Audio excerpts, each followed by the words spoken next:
Bonsoir, merci beaucoup à tous d'être présents. En plus, vous êtes assez nombreux ce soir pour la 8e soirée de conférence du cours commun du Chels, qui est une conférence qui est inédite puisqu'elle n'a pas eu lieu dans le cycle précédent.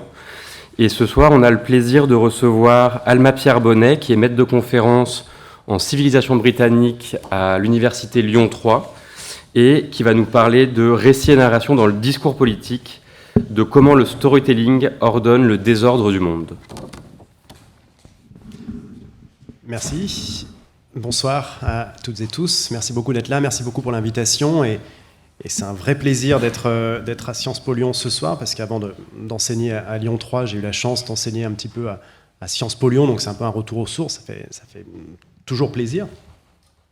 Ce soir, donc, on va parler de mon domaine de recherche en tant que civilisationniste du monde anglophone et parler des histoires que les hommes et femmes politiques nous racontent pour nous convaincre de voter pour eux et de faire en sorte qu'on ait une bonne image d'eux.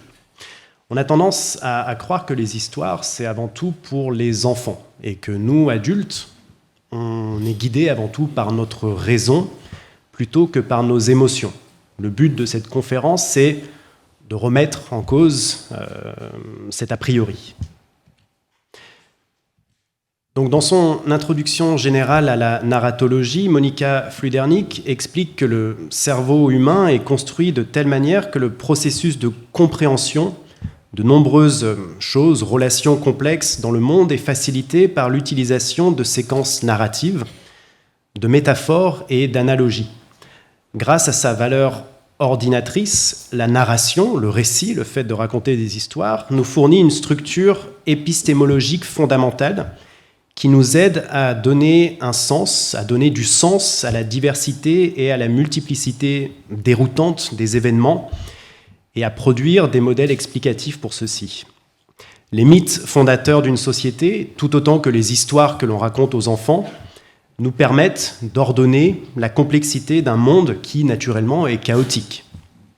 Le storytelling, donc ce dont on va parler ce soir, c'est l'art de raconter des histoires dans le but de capter l'attention ou de gagner l'adhésion d'un public. Il s'agit d'un outil de persuasion qui aujourd'hui est indissociable du discours politique.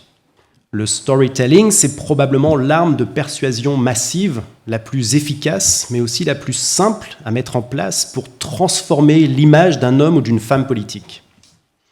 Donc, dans cette conférence, je vous donnerai quelques bases théoriques sur le storytelling afin de comprendre les mécanismes, les leviers rhétoriques derrière son utilisation et son influence. Et on verra ensuite comment cet outil rhétorique a été mis au service de grandes figures politiques dans le monde anglophone, parce que c'est mon domaine de recherche, et comment il a contribué à faire pencher la balance en faveur de décisions pour le moins inattendues. Alors, tout d'abord, quelques éléments de définition. Donc, comme indiqué dans l'introduction, le storytelling, c'est l'art de raconter des histoires dans le but de capter l'attention, gagner l'adhésion d'un public. Ça ne se limite pas au langage, et ça peut s'appuyer aussi sur d'autres ressources sémiotiques. Sémiotiques, ça veut dire qu'ils transmettent du sens, telles que les images ou les représentations visuelles.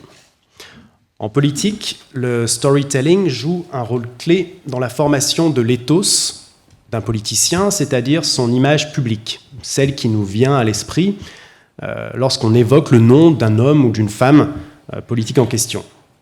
Le storytelling rassemble des récits collectifs, des mythes que tout le monde connaît, avec des histoires personnelles, afin de créer une vision du monde qui va séduire les électeurs. Alors pourquoi ? Parce que le fait de raconter des histoires est une des caractéristiques fondamentales de l'espèce humaine. Le récit permet de mobiliser nos sens et de partager des émotions, ce qui constitue un élément crucial du processus d'interaction sociale. C'est avant tout grâce au fait que l'on raconte des histoires que l'on est humain. C'est ce qui nous différencie en partie des animaux. L'homme est plus émotionnel que rationnel, et c'est pourquoi ce sont avant tout nos émotions plus que notre raison qui vont guider nos choix. Et c'est pourquoi, depuis toujours, les groupes humains ont eu recours aux histoires pour diffuser des savoirs, partager des expériences ou transmettre des messages. Et il semble en outre qu'il est plus simple de mémoriser une information lorsqu'elle est présentée sous forme narrative. Il n'y a pas de société sans récit, et c'est Roland Barthes qui le dit. Alors, qu'est-ce qui rend le storytelling si puissant ? Selon Keith Payne, qui est professeur de psychologie et de neurosciences à l'Université de Caroline du Nord, notre cerveau n'aime pas le hasard. Il n'aime pas le hasard, il n'aime pas le désordre, et c'est pourquoi il aura tendance à combler les vides de sens en donnant un sens artificiel à ce que l'on vit. C'est comme ça, en tant qu'être humain, on n'aime pas ne pas comprendre certaines choses et on a du mal à accepter que les choses puissent arriver par hasard, sans explication. On se sent impuissant, on se sent perdu, on a cette notion de perte de contrôle, et on va combler ces trous de sens, et c'est là que le format narratif du storytelling est important. Depuis notre plus jeune âge, à travers les histoires qu'on lit, les dessins animés, puis les films que l'on regarde, on voit toujours plus ou moins le même schéma narratif. On a une situation initiale, un élément perturbateur, des péripéties, une résolution, et à la fin une morale. Une morale où les bons, généralement, triomphent et les mauvais sont punis. Donc cela nous apprend indirectement les codes de vie en société. Et la notion de morale ici est essentielle. Les histoires que l'on raconte et qu'on nous raconte sont construites autour d'un ou plusieurs messages clés que les auteurs veulent transmettre. Le but des histoires et du storytelling, c'est de transmettre un message d'une façon plus légère, plus émotionnelle qu'avec une description brute des faits. Et là, c'est ce qu'on va voir dans les différents exemples que je vais vous présenter après. En politique, les histoires, le storytelling est très important parce qu'au lieu de dire clairement les choses et d'être soumis à la critique, on transmet un message, une idéologie, une vision du monde d'une façon plus instinctive. Parce que depuis notre plus tendre enfance, c'est comme ça que l'on nous explique le fonctionnement du monde. Lorsqu'on est face à une situation qui nous échappe, dont on ne comprend pas la raison, on va chercher à se rassurer en comblant le vide de sens grâce au schéma narratif. Par exemple, si je ne réussis pas mon examen, ce n'est pas parce que je n'ai pas assez révisé, c'est parce que le prof ne m'aime pas.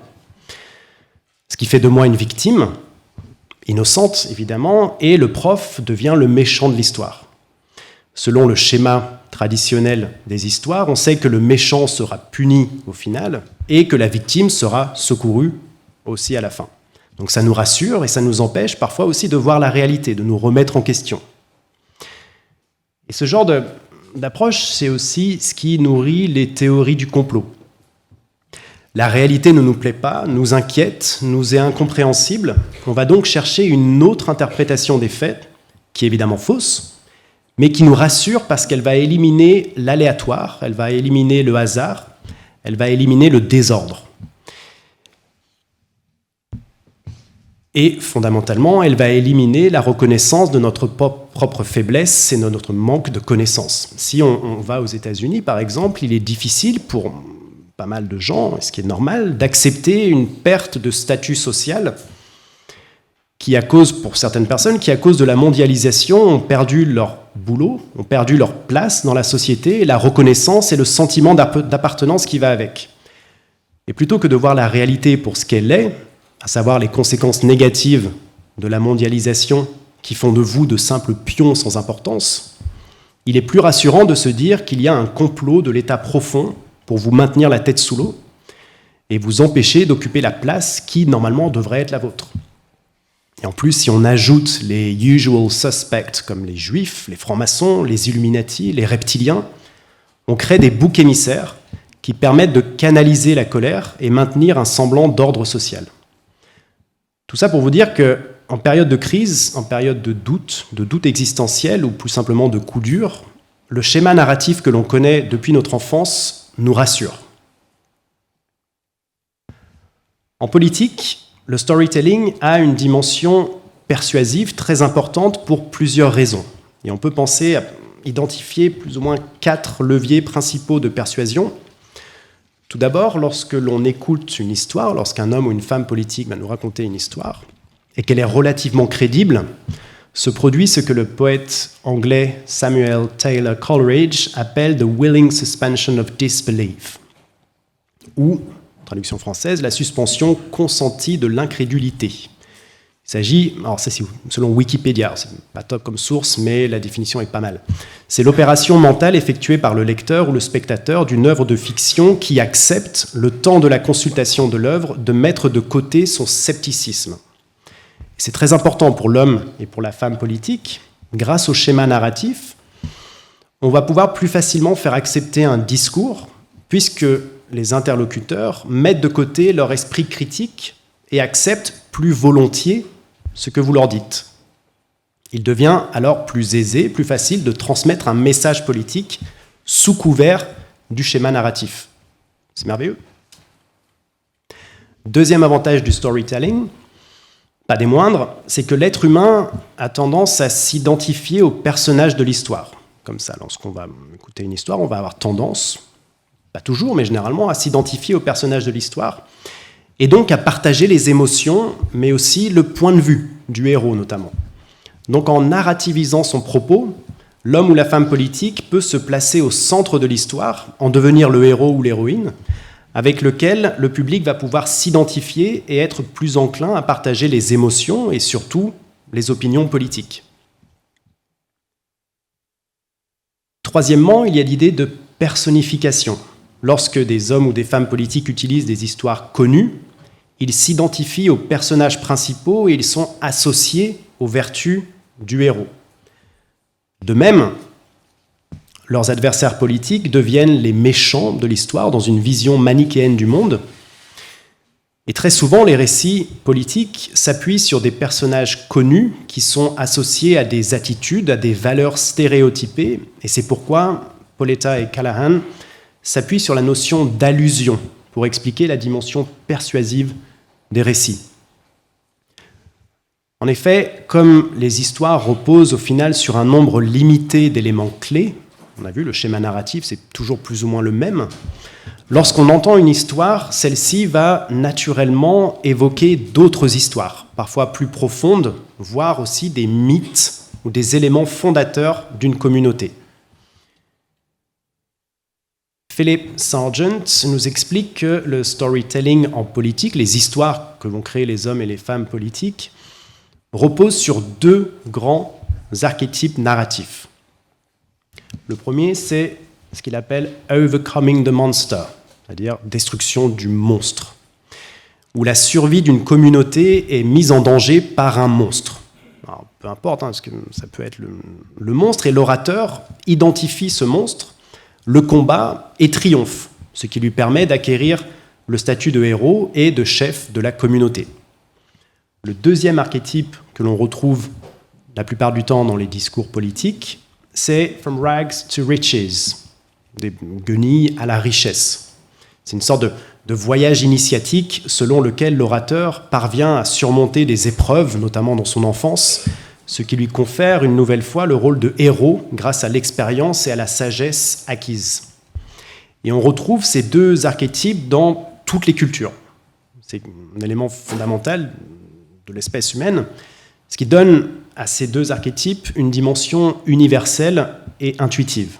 Et si l'on pense un peu à tous les récits des hommes et femmes politiques, c'est toujours plus ou moins les mêmes histoires. Soit cette identification d'un monstre, ou soit cette notion de « regardez mon parcours, regardez la sagesse que j'ai pu acquérir, votez pour moi ». Donc cela signifie que nous comprenons le sens d'une histoire en nous référant à des histoires qu'on a déjà entendues. Et ce qui est particulièrement utile dans une communication politique pour créer une notion de communauté, mais aussi une notion d'identité nationale. En effet, en tant que vecteur de valeurs, les récits peuvent créer un sentiment d'appartenance, un sentiment d'identité. Une chercheuse qui a beaucoup travaillé là-dessus, c'est Ruth Wodak, de l'université de Lancaster en Angleterre, qui examine le rôle des récits dans la construction discursive des communautés politiques et des identités nationales, et qui met en évidence la relation dialectique, cette notion de dialogue, entre le langage et l'identité, car le langage est utilisé pour exprimer des similitudes et pour établir des frontières claires entre nous et les autres. Et les récits jouent un rôle clé dans la justification de cette délimitation. entre ceux qui font partie de la communauté et ceux qui n'en font pas partie.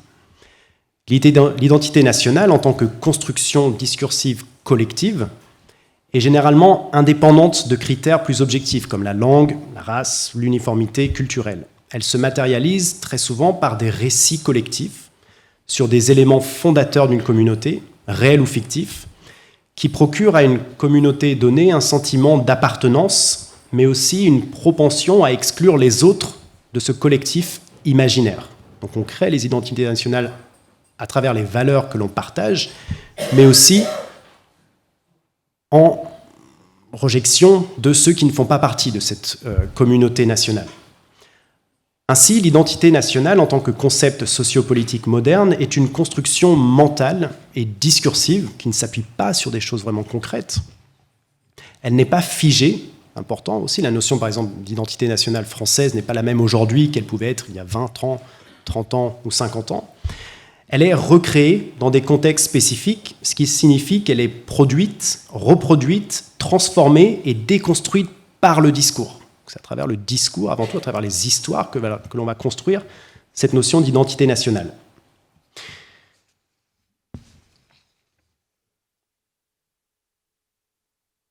En d'autres termes, l'identité nationale évolue continuellement. Donc cela nous amène au dernier point essentiel du storytelling, à savoir le renforcement de l'éthos du politicien lorsqu'il devient le héros de l'histoire, mais pas que.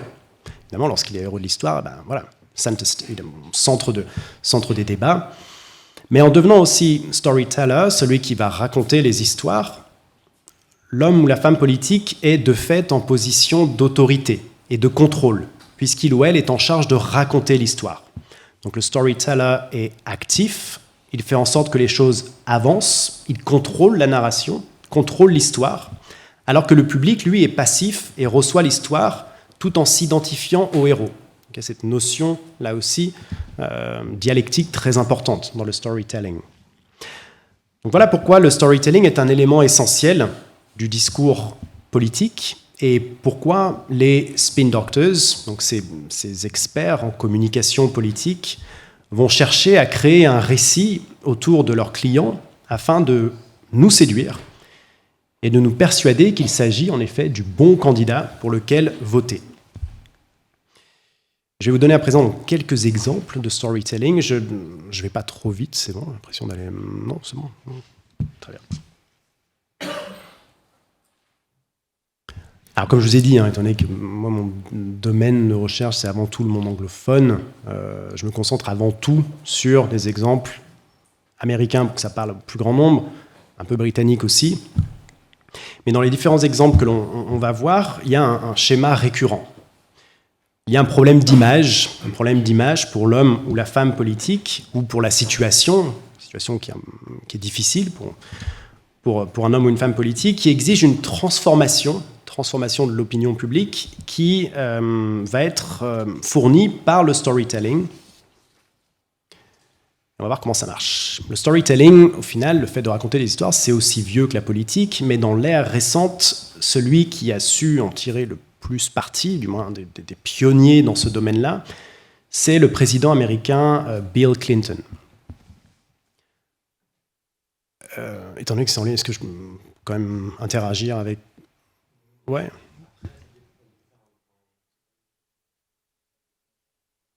Non, mais c'est histoire de... C'est juste pour savoir en fait quelle est l'image que vous avez aujourd'hui de Bill Clinton. Donc, elle est assez négative, on est d'accord, parce que forcément teintée de ces frasques à la fin de ces mandats. Mais est-ce que vous vous souvenez, je m'adresse peut-être plus au premier rang qu'au rang après, est-ce que vous vous souvenez de l'image que Bill Clinton pouvait avoir au début lorsqu'il est apparu sur la scène dans les années 90, sur la scène politique américaine? Il avait une image très positive. Il avait une image un peu de ce cool guy, cet homme politique cool, que l'on aimait, qu'on appréciait.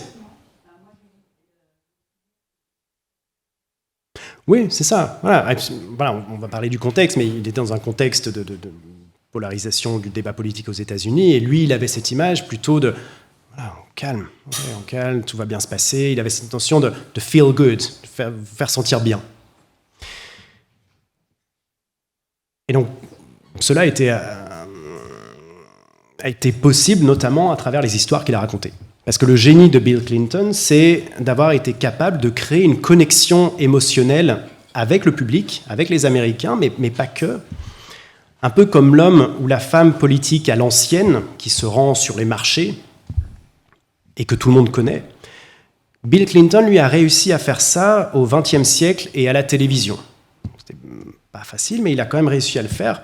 Clinton, c'est l'homme politique à la papa, si vous voulez, mais qui a réussi à toucher des millions de personnes. Et le storytelling a joué un rôle très important dans la création de cet ethos, de cette image de Mr. Cool Guy. Alors pour comprendre comment il a fait ça, il faut se remémorer le contexte des années 80-90 aux États-Unis. On est à la fin de la guerre froide et à ce moment-là, aux États-Unis, les démocrates n'arrêtent pas de perdre les élections présidentielles. Ils ont cette image de parti de loser. Ils perdent.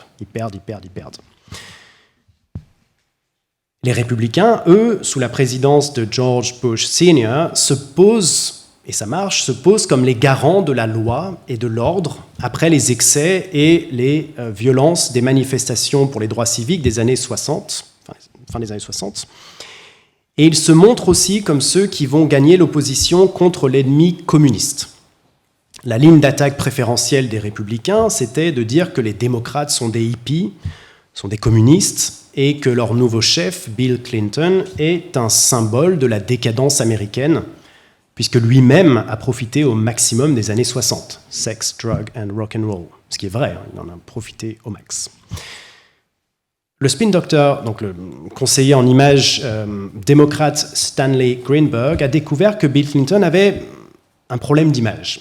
Les républicains l'ont dépeint comme un adultère, comme un opposant à la guerre au Vietnam et comme un toxicomane.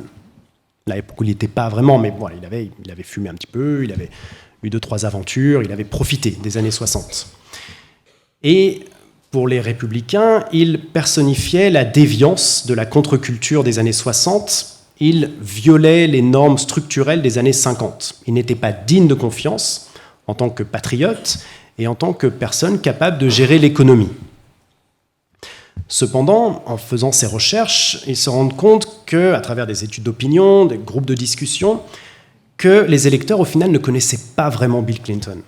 En fait, les gens avaient entendu dire que Clinton avait trompé sa femme, qu'il s'était opposé à la guerre au Vietnam, qu'il avait fumé de l'herbe, qu'il avait fréquenté des écoles prestigieuses, Yale, Oxford, Georgetown, et les gens ensuite ont assemblé ces éléments, pris ces éléments par-ci par-là, et ils ont pensé que c'était un gosse de riche, né avec une cuillère d'argent dans la bouche, et donc qu'il ne se soucierait pas du destin, du sort des Américains pauvres et travailleurs.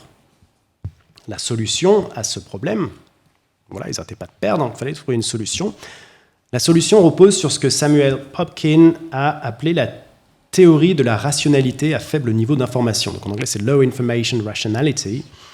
C'est le fait que les électeurs utilisent des raccourcis d'informations acquises dans leur vie quotidienne, par les médias, par les conversations qu'ils vont avoir avec leurs amis, avec leurs proches, et que la plupart des gens, mais pas seulement les électeurs, vous, moi, ne prendront pas la peine de développer une compréhension approfondie des questions politiques, des questions scientifiques, qui nécessiteraient beaucoup de temps et d'efforts. Temps et d'efforts qu'on n'a pas. Okay, on n'a pas dans la vie quotidienne, on ne peut pas se concentrer sur des éléments et y réfléchir pendant 3 heures. On n'a pas le temps. Généralement, on se contente de recueillir le minimum d'informations que l'on juge nécessaire à une prise de décision donnée. Donc Greenberg se dit qu'on pourrait changer d'avis sur Clinton, on pourrait faire changer les électeurs d'avis sur Clinton si on leur présentait des informations favorables sur Clinton, sur son milieu familial, sur sa femme, sur leur fille. Son éducation modeste, parce qu'en vérité il vient d'un milieu très modeste, serait un atout face à l'élitisme des républicains de George Bush, qui était lui pour le coup extrêmement riche. Donc la solution ne consiste pas seulement à réfuter les impressions négatives, mais à offrir davantage de données positives pour aider les électeurs à se faire une idée plus complète de la situation et plus positive au final. Donc cela a conduit son équipe de campagne a insisté sur ses origines modestes de Clinton, sur le fait qu'il venait d'un des États les plus pauvres du pays, l'Arkansas, et qu'en tant que gouverneur de cet État, il avait investi énormément dans l'éducation. Mais le meilleur exemple de storytelling est la vidéo A Man from Hope. Alors, voilà, coup de bol, il est né dans une bourgade américaine qui s'appelle Hope, l'espoir, c'est quand même de la chance. Mais bon. Et cette vidéo, donc, elle dure 14 minutes, je voulais juste vous montrer quelques minutes pour que vous ayez un peu le general feeling de quoi on parle. Elle a été réalisée par un producteur hollywoodien, Harry Thomason. Elle a été diffusée juste avant le discours d'acceptation de Clinton lors de la Convention démocrate de 1992. Et cette vidéo, elle est très importante, notamment pour ce qui est présent dedans, mais pour ce qui n'est pas présent. C'est-à-dire que le parcours universitaire de Clinton, on n'en parle pas. Ses 12 années en tant que gouverneur de l'Arkansas, on n'en parle pas. La guerre du Vietnam, on n'en parle pas. Les républicains, on en parle vaguement, mais pas trop. Tout ce qui va être clivant, on n'en parle pas. Au lieu de ça, on va montrer Clinton. Alors c'est très cheesy, hein, vous allez voir, c'est très gnangnan, mais bon, ça a marché. On va montrer Clinton avec les femmes de sa vie, notamment sa mère, notamment sa femme. On voit l'amour que Bill Clinton porte pour ses grands-parents, leur maison modeste, les difficultés qu'il a eues avec son beau-père alcoolique, que Clinton qualifie d'homme bon, mais qui n'avait pas assez d'estime pour lui-même. Et cette vidéo est très importante parce qu'elle va changer le destin de Clinton. Elle va offrir aux Américains une vision différente de qui il était en tant qu'homme. Je vais vous montrer cette vidéo quelques minutes, du coup. On the future. That will enable us to change America and make this country what it ought to be.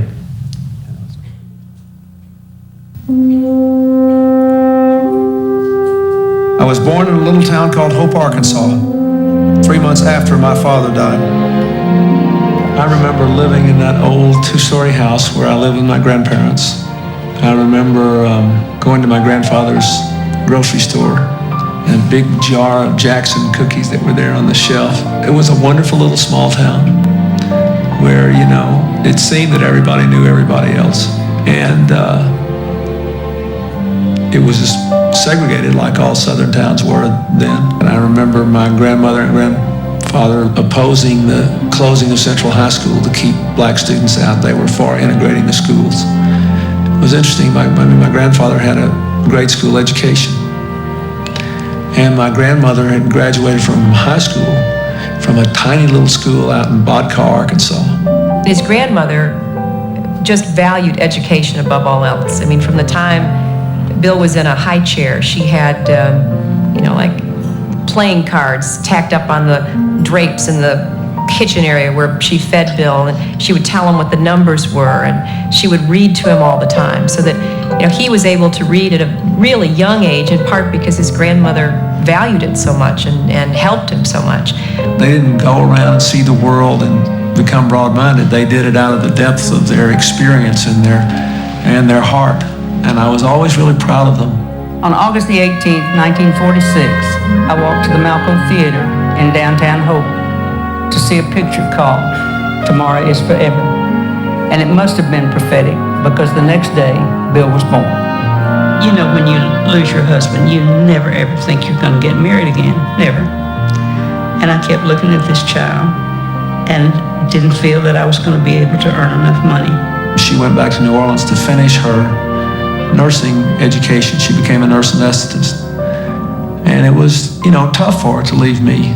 And during this time she was away, one time my grandmother and I went down on a train to visit her. I remember we pulled out of the station and my mother kneeled at the side of the track and cried because she felt so bad that I was leaving. It's one of my most vivid memories of childhood. Some people think that Bill must have been born wealthy and raised wealthy, then he had all of the privileges that you could ever imagine. Well, instead of being born with a silver spoon in his mouth, he was really born into a house that had an outhouse in the backyard.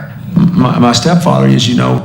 Juste, voilà, vous avez une idée générale. Je vais juste vous montrer dans ce storytelling une histoire qui est assez intéressante qu'il raconte sur le lien qu'il avait avec son beau-père alcoolique. D'ailleurs, c'est assez, en termes de transmission d'émotions et de messages politiques, c'est assez intéressant.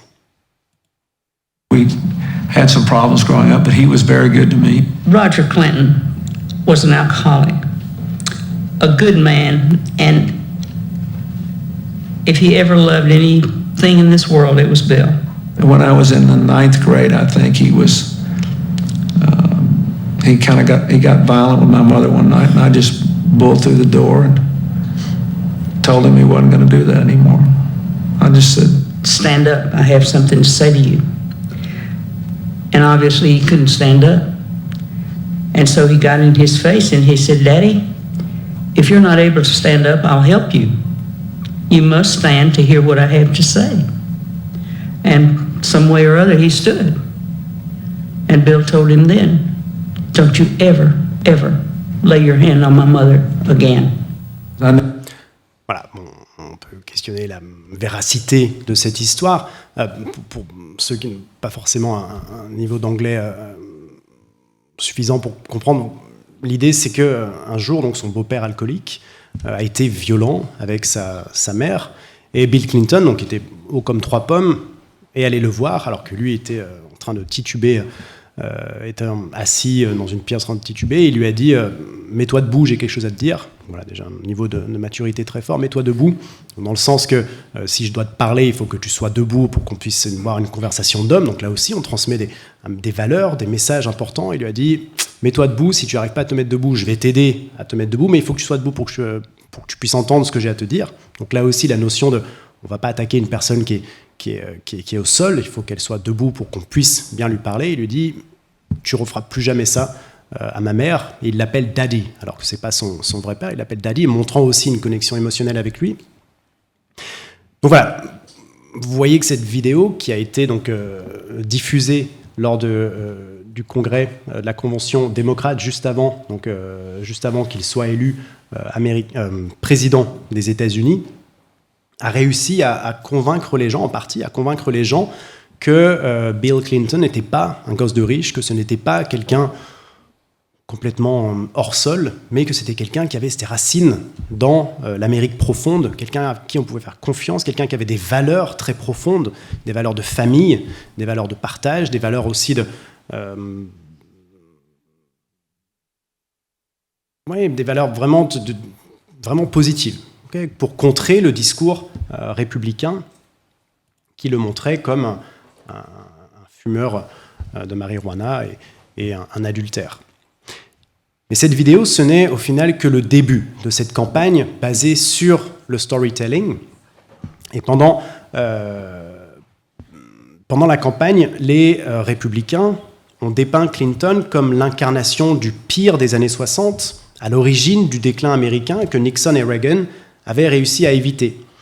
Cependant, comme on voit dans cette vidéo, les origines modestes de Bill Clinton, et ses origines notamment sudistes, ont empêché les républicains de pleinement utiliser cette tactique. Clinton n'était pas un enfant privilégié de la côte Est ou de la Californie, et les spin doctors de Clinton se sont dit on va continuer là-dessus et on va montrer le lien que Clinton a avec 2 figures essentielles de la culture politique américaine, Elvis Presley et John Fitzgerald Kennedy. Donc Clinton, pendant cette campagne, ne cessera de répéter son amour pour Elvis. J'adore Elvis, j'adore sa musique, j'adore ce qu'il représente. Et cette identification à Elvis, ça a été un coup de maître. Pourquoi est-ce que c'était un coup de maître ? Tout simplement parce qu'en utilisant ce mythe d'Elvis, Clinton est devenu le symbole de la génération des baby boomers, ceux qui sont nés juste après la Seconde Guerre mondiale, qui était particulièrement attrayante pour l'Amérique moyenne, et pour cette majorité silencieuse d'Américains qui était composée principalement de baby boomers. Avec Elvis, Clinton est devenu le symbole de l'énergie de la jeunesse face à l'élitisme et la rigidité des républicains et de Bush. Et plus important, Elvis Presley est un symbole d'unité qui permet à Clinton de s'opposer à la vision clivante de la société selon les républicains. Tout simplement parce que Elvis réconcilie des valeurs souvent considérées comme opposées dans la société américaine et que Ronald Reagan, Bush aussi, s'étaient forcés de séparer. Elvis combinait cette notion de religiosité, des très croyants, mais aussi sexualité, de rébellion juvénile et d'amour de la famille, de culture blanche et de culture noire, mais aussi de classe ouvrière, parce qu'il venait d'un milieu pauvre, et aussi de richesse, d'identité régionale et d'identité nationale. Donc Clinton pouvait alors se présenter comme un père de famille qui avait gravi les échelons et qui comprenait les préoccupations des Américains moyens, des Américains normaux. Il pouvait également prétendre être une figure unificatrice qui résoudrait les divisions des décennies de gouvernement républicain. Les républicains, eux, ont dépeint les années 60 comme une décennie de division. Les démocrates, par l'intermédiaire d'Elvis, considéraient cette décennie comme celle d'unité, au contraire. Donc c'est vraiment une battle of narratives, c'est une bataille de récits, vraiment sur ce que l'on pense de la société.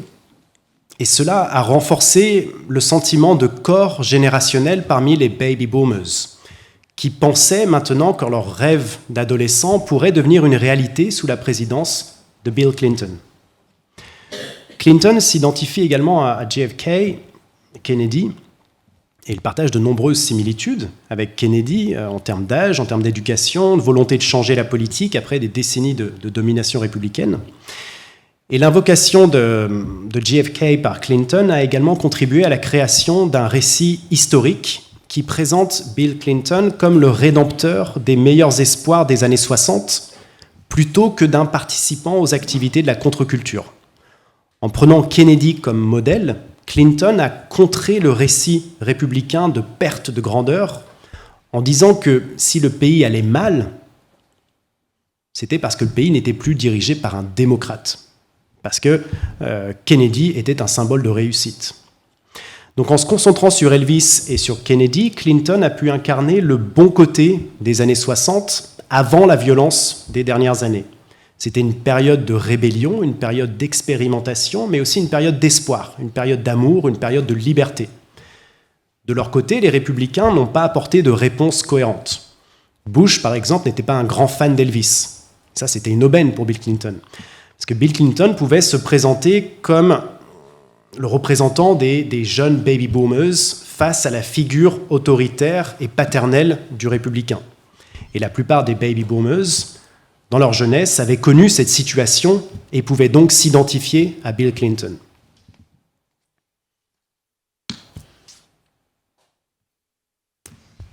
Si on regarde Bush, maintenant le fils, pareil, si je vous demande qu'est-ce que vous vous souvenez de George Bush, vous avez forcément une vision négative, okay, parce que voilà, tout ce qui s'est passé, guerre en Irak, ainsi de suite. Mais, début de l'histoire, ça s'est plutôt bien passé. Il a été réélu au final. Bon. Après, ils ont réélu Trump, donc, mais bon, ils ont réélu quand même Bush, donc ça montre qu'il était assez successful, il avait du succès en termes de communication.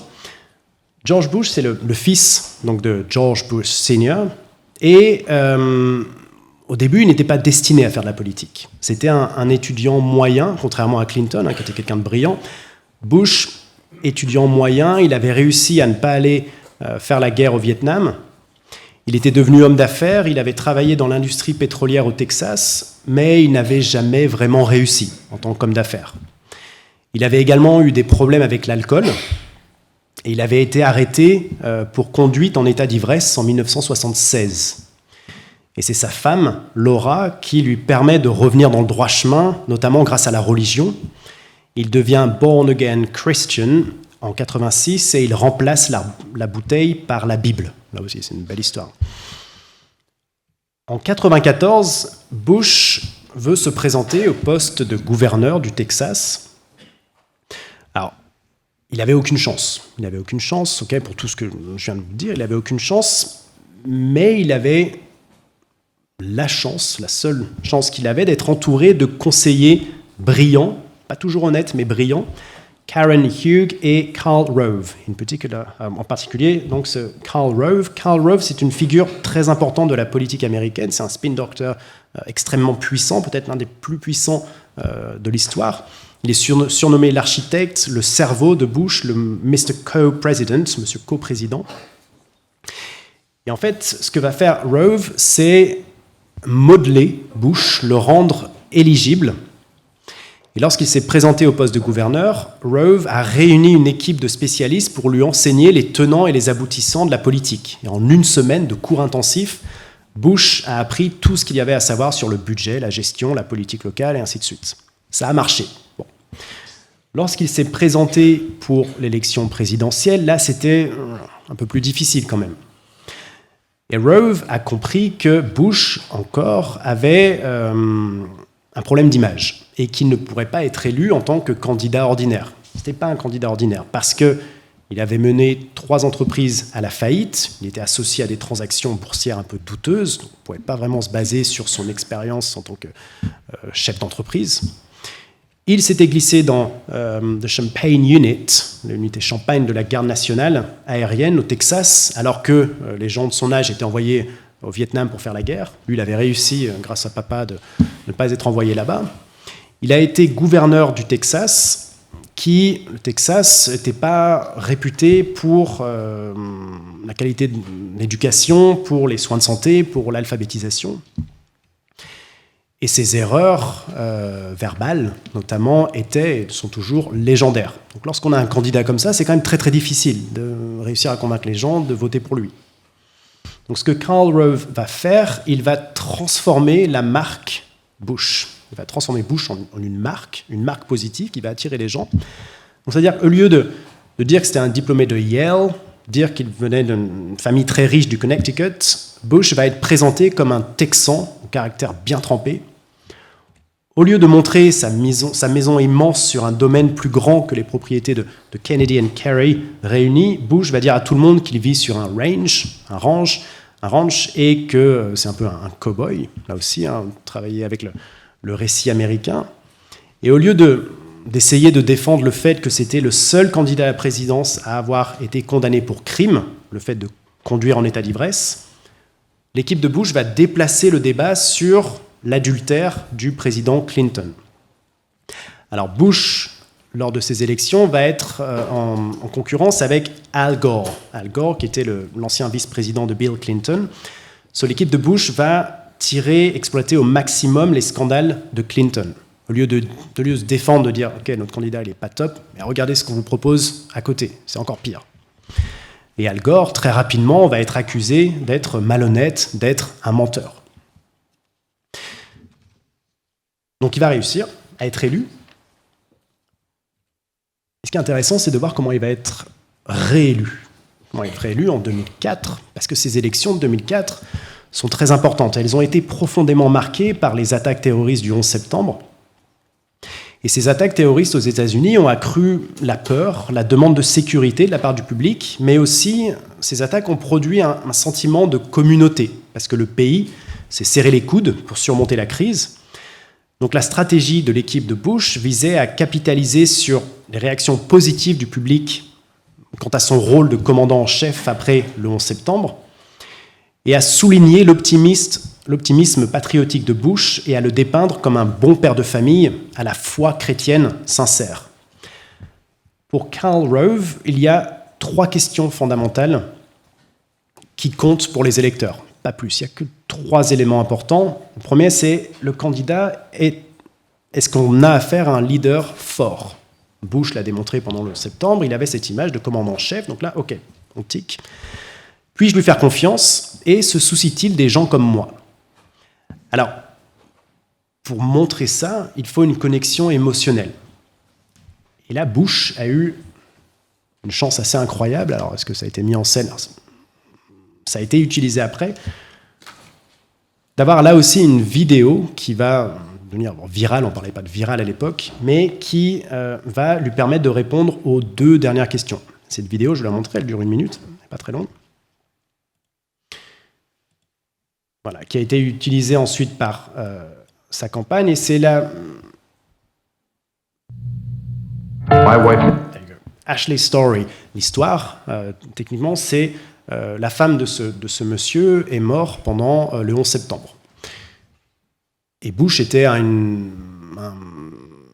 réunion, donnait un discours, et il y avait la fille de ce monsieur et de cette dame qui est morte, qui écoutait le discours, et Bush est allé la voir et l'a pris dans ses bras, le message étant que même l'homme le plus puissant au monde a le temps de s'arrêter pour faire un câlin à une orpheline. Voilà. Donc je vous montre comment ils ont réussi à rendre ça. Was murdered by terrorists on September 11th.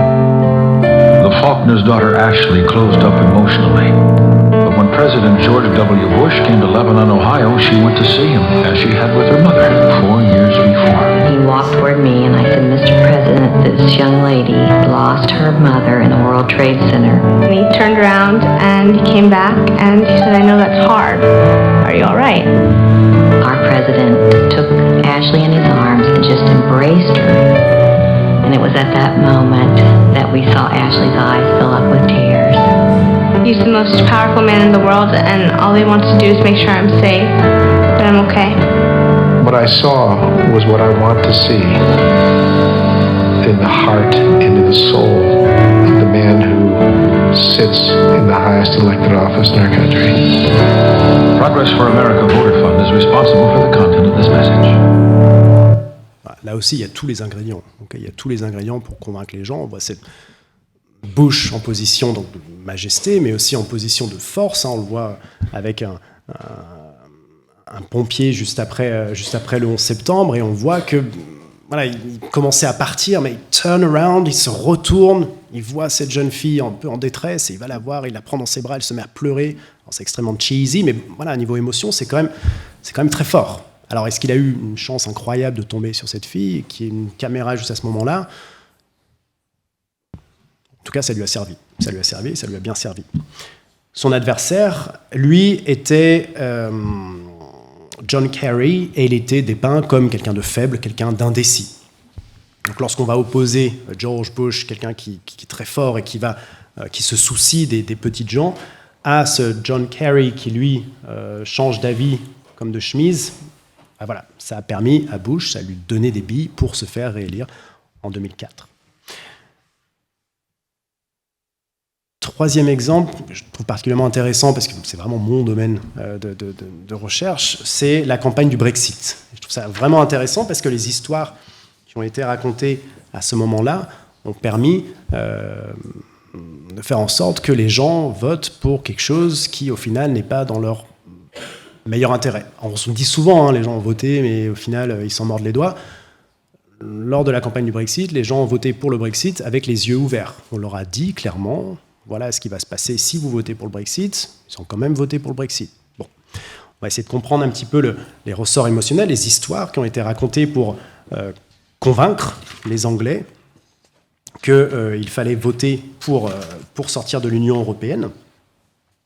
Et je vais me concentrer sur le storytelling, les histoires racontées par le groupe Vote Leave. Vote Leave, c'est la campagne du Brexit qui était en faveur de sortir de l'Union européenne. Et Vote Leave, c'était un groupe multipartite soutenu par notamment des politiques conservateurs de haut rang comme Boris Johnson, Michael Gove, qui ont décidé de soutenir la sortie de l'Union européenne pour montrer leur désaccord avec le Premier ministre David Cameron, et aussi pour promouvoir leur intérêt personnel. Okay, le but, c'était de devenir calife à la place du calife, ce qui a marché pour Boris Johnson un peu plus tard. En termes de stratégie, c'était Matthew Elliott et surtout Dominic Cummings qui étaient derrière toute la stratégie. Et l'idée, c'était de se concentrer sur la souveraineté économique. Et cette idée a été reprise par le slogan de campagne qui était « Take control » et « Take back control », reprendre le contrôle, reprendre le pouvoir. Alors, Vote Leave n'avait pas d'alternative à l'Union européenne. C'est quand même très difficile de proposer autre chose qu'un marché de 500 millions de personnes à vos portes, à laquelle on a accès librement. Donc ils ont décidé de se concentrer plus sur le registre émotionnel, et le 15 avril, la députée travailliste Gisela Stewart a déclaré, ce que vous voyez sur le Battle Bus qui a tourné en Angleterre et au Royaume-Uni, disant « Chaque semaine, nous envoyons 350 millions de livres sterling à Bruxelles, à l'Union européenne. Je préférerais que nous contrôlions comment est dépensé cet argent, et si j'en avais le contrôle, je le dépenserais pour le NHS. » Le NHS, c'est le service de santé britannique, qui a besoin qui est dans un sale état, qui a besoin de beaucoup d'argent. Donc, voilà. Et donc, ils ont opposé le NHS à l'Union européenne, et c'était brillant. C'était brillant, alors, de façon maléfique, c'était brillant, parce que le NHS a été créé, donc c'est un peu comme la Sécu pour nous Français, ça a été créé juste après la Seconde Guerre mondiale, et cette création de la part de l'État britannique était considérée comme une récompense pour toutes les épreuves des Britanniques lors de la Seconde Guerre mondiale. L'État, enfin, reconnaissait la contribution des citoyens moyens en leur offrant cet accès à la santé gratuite. Et le fait qu'aujourd'hui l'État envoie de l'argent à l'Union européenne plutôt qu'au NHS montrait que l'État manque à ses devoirs envers le peuple britannique. Il ne remplit plus ses devoirs. En plus, le NHS est ici pour sauver des gens. C'est le système de santé. Donc voter pour la sortie de l'Union européenne, ce n'est pas seulement un acte patriotique, c'est aussi un acte désintéressé. Vous contribuez à sauver des vies britanniques. Et depuis sa création, le NHS est très cher aux yeux des Britanniques. Ils sont extrêmement fiers de cette institution parce qu'elle leur rappelle une époque, juste après la guerre et pendant la guerre, une époque où les gens étaient unifiés pour faire face à la tyrannie et réussissaient à tenir tête à l'Allemagne nazie. Et ça nous amène au deuxième point très important, la nostalgie de la Seconde Guerre mondiale. Ça a été un élément clé du débat pendant le Brexit, parce que contrairement à nous, Français, les Britanniques regardent la Seconde Guerre mondiale avec fierté. Ils sont très fiers de leur contribution lors de la Seconde Guerre mondiale. Selon la mémoire collective, ils étaient le dernier bastion de la démocratie et de la liberté. C'est pourquoi certains Brexiteers, ceux qui étaient en faveur du Brexit, ont décidé de comparer le choix du Brexit à une opposition entre le Royaume-Uni et une Europe maléfique. L'Union européenne a été dépeinte à maintes reprises comme un monstre, cette notion de « overcoming the monster » qu'on a vu au début, un monstre qui représentait une menace pour la survie du pays.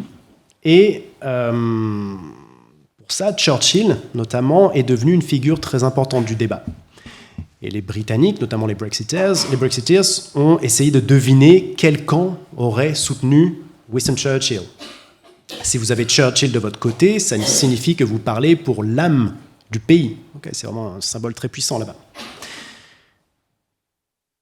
Churchill, la Seconde Guerre mondiale, sont des éléments clés de l'identité britannique. Donc si vous êtes en faveur de cette identité britannique, voilà, c'est forcément mieux que de rester au sein de l'Union européenne. Lié à tout ça, cette notion d'identité très importante est l'idée que la Turquie allait rentrer au sein de l'Union européenne. Ils disaient, voilà, selon nos informations, d'ici 2020, la Turquie va rentrer au sein de l'Union européenne. Ils n'avaient aucune preuve, mais voilà, ils se sont dit, on sait que. Et cette histoire a joué un rôle très très important. Pour certains, c'est même ce qui a permis de faire pencher le débat en faveur de la sortie de l'Union européenne. Alors qu'est-ce qu'ils ont dit ? Ils ont dit que la Grande-Bretagne était sur le point d'être envahie par des millions de Turcs qui bénéficieraient de la libre circulation, qui est un principe inviolable de l'adhésion à l'Union européenne. La Turquie est donc en train de rejoindre l'Union européenne avec la bénédiction du gouvernement britannique qui donne des milliards de livres pour accélérer l'entrée de la Turquie. Et pour aggraver les choses, non seulement les citoyens turcs afflueront en Grande-Bretagne, évidemment, si vous donnez accès à l'Union européenne à la Turquie, les Turcs ils vont pas rester en Turquie, ils vont tous venir en Grande-Bretagne, c'est sûr. Et en plus, pour rendre les choses encore pires, les frontières de la Turquie sont avec la Syrie et avec l'Irak, et cela créerait, donc, dans leur discours ils ont dit, créer une zone sans frontières de l'Irak, de l'Iran, de la Syrie jusqu'à la Manche. Donc, vous voyez, dans ce genre de graphisme, j'ai dit que le storytelling c'était des mots, mais c'était aussi des images qui parlent. Donc là, on voit très clairement cette notion de Turkey, tous ces gens qui viennent directement en Grande-Bretagne. Avec les flèches, on a un peu cette imagerie militaire, comme si les Turcs planifiaient une attaque sur la Grande-Bretagne et emmenaient avec eux the new border, la nouvelle frontière avec la Syrie et l'Irak. Alors il y a une dimension évidemment éminemment culturelle, cette notion de transformation démographique de la Grande-Bretagne, pays chrétien et qui deviendrait un nouveau califat. Voilà, c'est toute teinté d'une dimension culturelle très importante. Et dans ce récit, donc, qui a servi vraiment les Brexiteers, la Grande-Bretagne est dépeinte comme une victime qui va souffrir de la menace terroriste posée par l'entrée de la Turquie au sein de l'Union européenne. L'Union européenne et le gouvernement britannique sont accusés de complicité parce qu'ils tolèrent cette candidature de la Turquie, mais en plus ils l'encouragent. Ils l'encouragent dans le dos des électeurs britanniques qui, supposément, sont tous contre l'adhésion de la Turquie au sein de l'Union européenne. Donc l'Union européenne et le gouvernement britannique sont considérés comme des traîtres qui travaillent contre les intérêts de la Grande-Bretagne, alors que les membres du Vote Leave, en revanche, implicitement, sont présentés comme des lanceurs d'alerte, comme des héros patriotiques qui dévoilent la vérité et vont sauver le pays. Alors, il s'agit d'un mensonge, là encore, il n'y avait aucune preuve que la Turquie allait accéder au sein de l'Union européenne. Il n'y avait aucune... Alors, la promesse des 350 millions de livres, là aussi, c'était un mensonge qui a vite été remis en cause parce que ça prenait pas en compte le rabais négocié par Margaret Thatcher, ça prenait pas en compte aussi les millions que l'Union européenne envoie à la Grande-Bretagne pour les universités, pour plein de choses. Mais ça faisait un chiffre très important. Et ça, peu importe, ils auraient pu dire 100 millions, 200 millions, 350 millions, peu importe, du temps que ça sonnait big, et que ça jouait sur cette notion d'émotion avec le service de santé. Dernier point qu'on va regarder ensemble, Trump. Trump, c'est un cas extrêmement intéressant en termes de storytelling, en termes d'histoire qu'il raconte. Parce que lors d'élections présidentielles, le candidat, c'est le porte-parole, c'est le personnage central de la campagne. La campagne est centrée tout autour du candidat, évidemment. C'est au premier plan et l'équipe de campagne doit se concentrer sur ce qui rend cet homme ou cette femme attrayant aux yeux des électeurs potentiels. Mais parfois, c'est un peu difficile de définir ce qui va rendre un candidat attrayant. Et Donald Trump, c'est un peu l'exemple parfait. Dans un article récent, Dan McAdams pose la question suivante, on va regarder ensemble, parce que je pense qu'elle est assez intéressante, et je pense que beaucoup de personnes en France, mais ailleurs, se sont posées cette question-là. Comment un candidat qui a si mal performé lors des débats présidentiels, qui proférait régulièrement des mensonges éhontés, des propos bizarres, qui se moquait des personnes handicapées, des héros de guerre, qui refusait de divulguer ses déclarations fiscales, se vantait d'avoir tripoté des femmes, rejetait le changement climatique comme un canular chinois, Chinese hoax, qualifiait les immigrants mexicains de violeurs, courtisait les suprématistes blancs et insultait d'innombrables membres de son propre parti politique. Comment est-ce que quelqu'un comme ça a-t-il pu gagner la confiance et le soutien du peuple américain ? C'est vrai que c'est une très bonne question. Alors vous doutez que la littérature académique s'est penchée sur le succès de Trump et a réussi à expliquer ce succès. Et il ressort en grande partie que l'attrait de Donald Trump vient du récit qu'il a raconté aux Américains. Pas que, mais que ce récit qu'il a pu raconter au peuple américain a très bien fonctionné. Et ce récit s'organise autour de sa personnalité de mâle alpha. Trump est physiquement imposant, il est très dynamique, il donne l'impression d'être un volcan sur le point d'exploser, il inspire la peur chez les autres, ce qui s'avère très utile lorsqu'on doit traiter avec les adversaires politiques. Trump, c'est un leader dominateur qui s'appuie sur la peur et l'intimidation pour rester au sommet. C'est pourquoi, pendant la campagne et après, Donald Trump devait être perçu comme un tyran. On essaie toujours de voir les gens de leur bon côté, mais Trump, c'était l'inverse. Plus encore, Trump devait incarner le mythe du guerrier, cette histoire du guerrier qui se bat pour gagner et finalement vaincre ses ennemis, et bien sûr qui ne montre jamais aucune forme de faiblesse. Mais ce qui a rendu Trump si attrayant pour des millions d'Américains, c'est le fait que, contrairement à la plupart des politiciens, lui ne jouait pas de rôle. Cette personnalité publique de mâle alpha était l'une des caractéristiques principales de la marque Trump depuis des années, depuis des décennies. Et dans un contexte d'insécurité et d'incertitude culturelle, Trump était exactement le type de leader que la plupart des électeurs américains souhaitaient. Outre sa personnalité dominante, dominatrice, l'attrait de Trump vient du fait que sa vision du monde semblait parfaitement correspondre à la polarisation de la société américaine. Et à ce propos, McAdams, dans son article, explique que Trump voit le monde à travers une perspective hobbesienne de Thomas Hobbes. Donc selon Hobbes, on a besoin d'un leader fort, d'un dirigeant fort, pour éviter ce qu'il appelle l'état de nature. L'état de nature s'apparente à une guerre civile, une situation d'insécurité, de brutalité généralisée et de mort. Et McAdams soutient qu'il existe au moins 3 réponses politiques à une vision hobbesienne du monde: le conservatisme, le traditionnalisme ou l'autoritarisme. Alors, il est facile de deviner la réponse adoptée par Donald Trump. Pour Trump, le monde est un endroit dangereux et violent où il faut se battre pour survivre.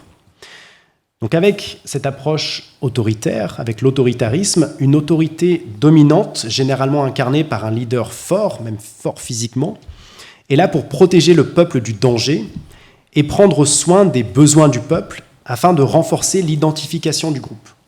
Et pour ce faire, le dirigeant dominant doit établir une distinction claire entre les bonnes personnes, qui sont membres de ce groupe, de cette communauté nationale, et les mauvaises personnes, qui sont reléguées hors du groupe. Si vous vous souvenez de ce qu'on a vu au début, les histoires permettent de créer cette notion de in-group, out-group, ceux qui font partie du groupe et ceux qui n'en font pas partie.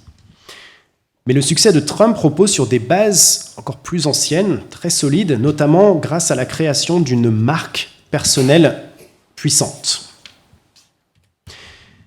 Les marques, on en parle très souvent en politique, mais pas que, c'est un moyen de communication, probablement le moyen de communication le plus efficace jamais développé par l'homme. Les marques racontent l'histoire d'un produit. On a un lien émotionnel avec les marques qui nous donne l'illusion de familiarité. Par exemple, il y a un exemple très connu, une différence entre Pepsi et Coca-Cola. Lors de blind test, les gens vont préférer le Pepsi, mais les gens ont tendance à acheter plus de Coca-Cola que de Pepsi. Pourquoi ? Parce qu'il y a un lien émotionnel avec Coca-Cola notamment, et on pense en partie, si vous vous souvenez, la façon dont on représente le Père Noël en rouge, ça a beaucoup à voir avec la façon dont Coca-Cola a dépeint le Père Noël. Okay, donc c'est cette relation émotionnelle avec les marques. On va tendance à choisir une marque plutôt qu'une autre, parce qu'on a ce lien émotionnel, et les marques vont nous permettre de différencier certains produits qui, au final, sont relativement identiques. Donc, bien avant de se présenter à la présidence, Trump était déjà une marque établie et mondialement connue. Il était célèbre, notamment, grâce à l'émission télévisée familiale The Apprentice et à d'autres apparitions à la télévision dans lesquelles il se présentait comme un patron, comme un faiseur de roi. Et son slogan, vous savez, c'était « You're fired », vous êtes viré, « You're fired », ce qui le montrait qu'il avait le contrôle, qu'il était un décideur puissant capable de faire ou défaire la carrière d'homme ou de femme d'affaires en herbe. C'était le but de The Apprentice. Pendant près de 20 ans, il a été propriétaire également du concours de beauté Miss USA, donc on le voyait très souvent accompagné de très jolies femmes, ce qui renforçait son image de mâle alpha. En 2016, il était donc facilement associé à la notion de victoire, à la notion de luxe, à la notion de pouvoir, de domination, de divertissement, alors qu'en face de lui, on avait Hillary Clinton, qui, elle, en termes de marque, était beaucoup plus facilement associée à la notion de corruption, de dépravation, d'adultère. Merci, Bill. Trump, encore plus que ça, fait partie de la culture populaire américaine et c'est avant tout un symbole de réussite. En tant qu'homme d'affaires fortuné, il savait également évidemment se vendre et c'est pourquoi le logo Trump, que l'on peut voir sur ses casinos, ses hôtels de luxe, ses terrains de golf, sur son avion personnel également et sur la Trump Tower au sein de Manhattan, devait être visible à chaque fois qu'il prononçait un discours. C'est-à-dire, votez pour moi et regardez ce que j'ai réussi à faire. Un discours notamment devant son avion, l'idée était, voilà, votez pour moi et l'American Dream sera le vôtre aussi bientôt. Donc il s'agissait ici d'un rappel clair que de la marque Trump est un outil très puissant pour transmettre un sentiment de familiarité, de respect, de confiance. On a l'habitude, c'est quelqu'un que l'on connaît, que l'on respecte. Et c'est pourquoi, avant même le début de la campagne, Donald Trump était en position de force, parce que l'histoire qu'il racontait aux Américains était plus attrayante que celle de ses adversaires et qu'elle était plus en phase avec le contexte politique fait de violence et de division. Et en ce moment, aux États-Unis, depuis quelques années, depuis quelques décennies, cette notion de guerre culturelle, de polarisation de la société entre deux pans, une société qui a une vision totalement différente du monde, et Trump l'a bien compris et a mis l'accent sur un côté. Pour conclure, mais au final je suis allé assez vite, je me suis intéressé avant tout au monde anglophone, mais il faut bien avoir à l'esprit que le storytelling, le fait de raconter des histoires dans le discours politique, est omniprésent en communication et qu'il serait aujourd'hui très difficile d'être élu si on n'a pas une bonne histoire à raconter. Merci.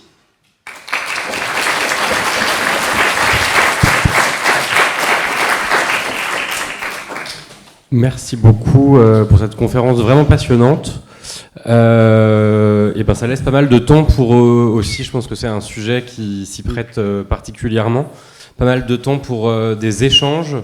Est-ce que dans le public vous avez des questions et je sais pas si aussi n'hésitez pas dans le chat pour les personnes qui sont en ligne de poser vos questions. On les communiquera.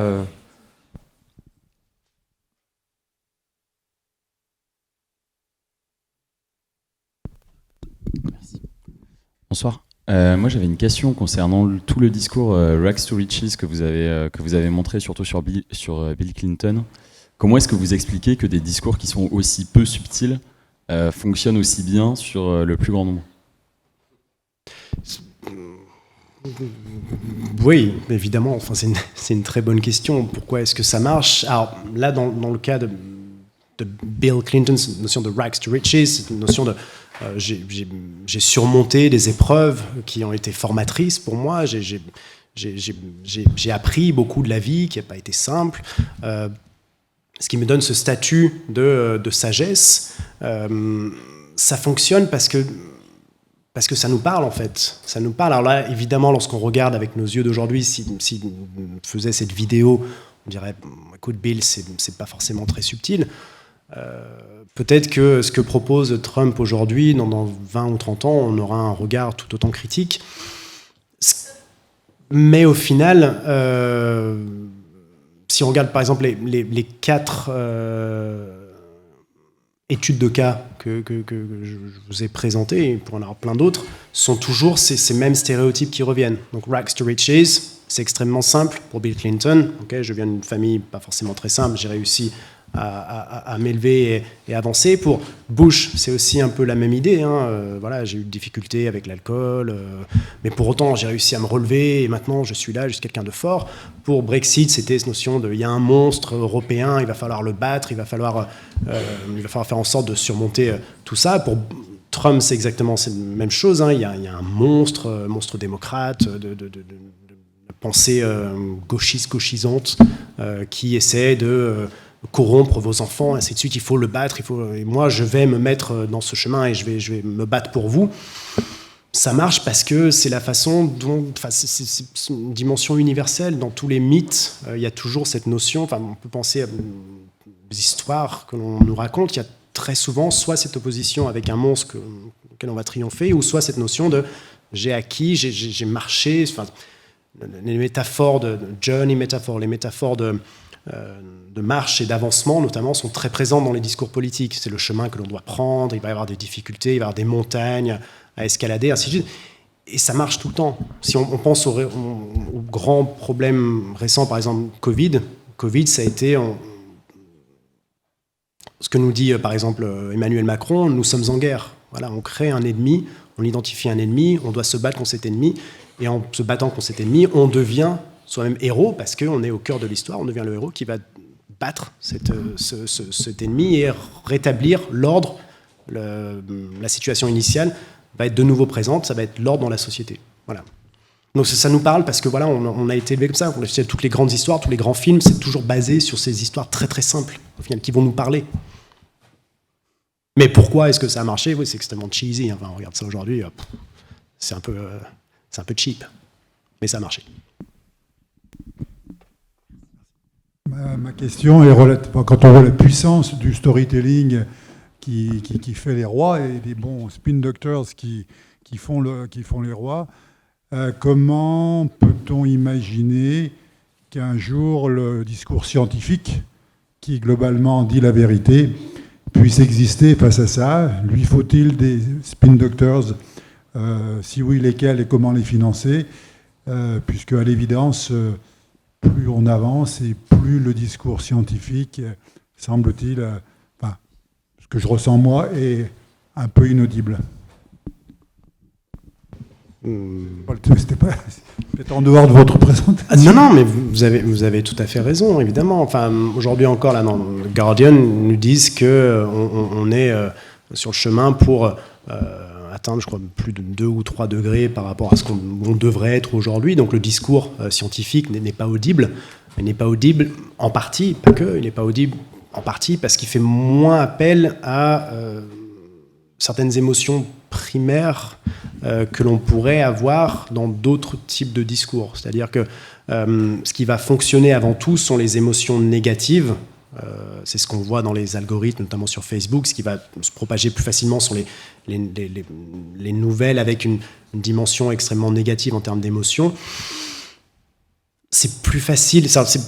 Voilà, il y a plein de choses qui ont été faites, notamment sur le populisme. C'est beaucoup plus facile de convaincre les gens en créant un ennemi, en créant des boucs émissaires, en jouant sur la peur, en jouant sur des émotions extrêmement négatives, qu'en apportant quelque chose de construit et de carré. Si on prend par exemple le Brexit, si on se concentre sur la campagne du No, donc du Remain, ceux qui voulaient rester au sein de l'Union européenne, tout ce qu'ils ont dit était plus ou moins juste, que les gens allaient être... ça allait être plus difficile dans la vie de tous les jours, que ça allait pas faciliter les liens avec les autres nations, que cette notion de Anglosphere, que ce nouveau British Empire, l'Empire britannique, que tout le monde allait accourir pour créer des nouveaux réseaux économiques avec la Grande-Bretagne, que c'était pas vrai. Ils avaient raison à ce niveau-là. Mais ils n'ont pas réussi à le vendre. Ils n'ont pas réussi à le vendre parce qu'ils n'ont pas réussi à jouer sur des émotions qui faisaient tiquer les gens. Alors qu'au contraire, lorsque vous dites que voter pour le Brexit, ça permettra de sauver la NHS, voter pour le Brexit, ça permettra de redonner la grandeur à la Grande-Bretagne, là, pour certaines personnes, ça leur parle plus. Au final, le Brexit, par exemple, n'avait pas grand-chose à voir avec l'Europe. Et une des questions dans Google qui a été posée juste après le 23 juin, date du Brexit, c'était « Qu'est-ce que l'Union européenne ?» Ça montre que ce n'était pas une question fondamentalement sur l'Europe, c'est une question avant tout culturelle de ce que ça veut dire, ce que ça signifie d'être britannique. Qu'est-ce que ça veut dire, nous, notre identité britannique, qu'est-ce que c'est? Est-ce qu'on est européen? Oui, non. Voilà. Donc c'est pour ça que, notamment, les émotions négatives vont beaucoup plus facilement influencer le débat. Ce qui est malheureux, évidemment. Et je rebondis juste, si je me permets, vu qu'on a le temps, je peux me poser des questions. Au-delà des émotions, est-ce que vous ne pensez pas, en plus, qu'il y a d'autres éléments du type... alors moi, je fais de la recherche en biomédical et... Auprès de mes étudiants, j'essaye de tenir un discours assez similaire à ce que vous tenez, mais appliqué à un autre domaine qui est la médecine et puis le charlatanisme qui est aujourd'hui prépondérant en médecine. C'est que d'un côté, on a des personnes qui ont un discours extrêmement simpliste, très réductionniste du monde, avec une vision très simple, en fait, à une compréhension très accessible. Ce que vous disiez au début, en fait, une histoire, c'est assez simple. Et puis de l'autre côté, il y a les gens qui font des sciences de la nature, que ce soit pour le climat, pour la médecine, etc., où on a l'habitude de parler on n'est pas sûr, en probabilité. Et on a bien vu pendant le Covid que les personnes qui étaient les plus écoutées et les plus interviewées, c'était pas les personnes qui nous disaient que en fait on avait une nouvelle pathologie, on savait pas exactement comment la traiter, etc. C'était toutes les personnes qui avaient un discours un peu outrancier, que ce soit des chercheurs ou des non-chercheurs, parce qu'il y a eu parmi ces gens-là, malheureusement, des chercheurs soi-disant de haut niveau, mais qui ne le sont pas en réalité, quoi. Oui, tout à fait. Difficile de dire autre chose. Vous avez tout à fait raison. Cette notion, évidemment, les émotions et le schéma narratif qui est beaucoup plus simple, et notamment le cas du Covid, il y a pas mal de recherches aussi là-dessus, sur les théories du complot, sur des choses qui...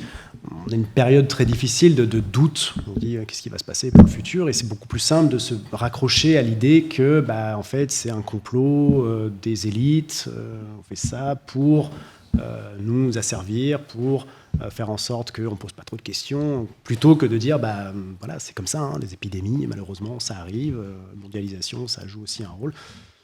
L'explication scientifique est moins sexy, au final, que l'explication qu'on peut avoir en utilisant ce schéma narratif qui nous dit, plus ou moins, il y a des gentils, il y a des méchants, noirs, blancs, voilà, c'est une vision très, très simpliste de la société, quoi.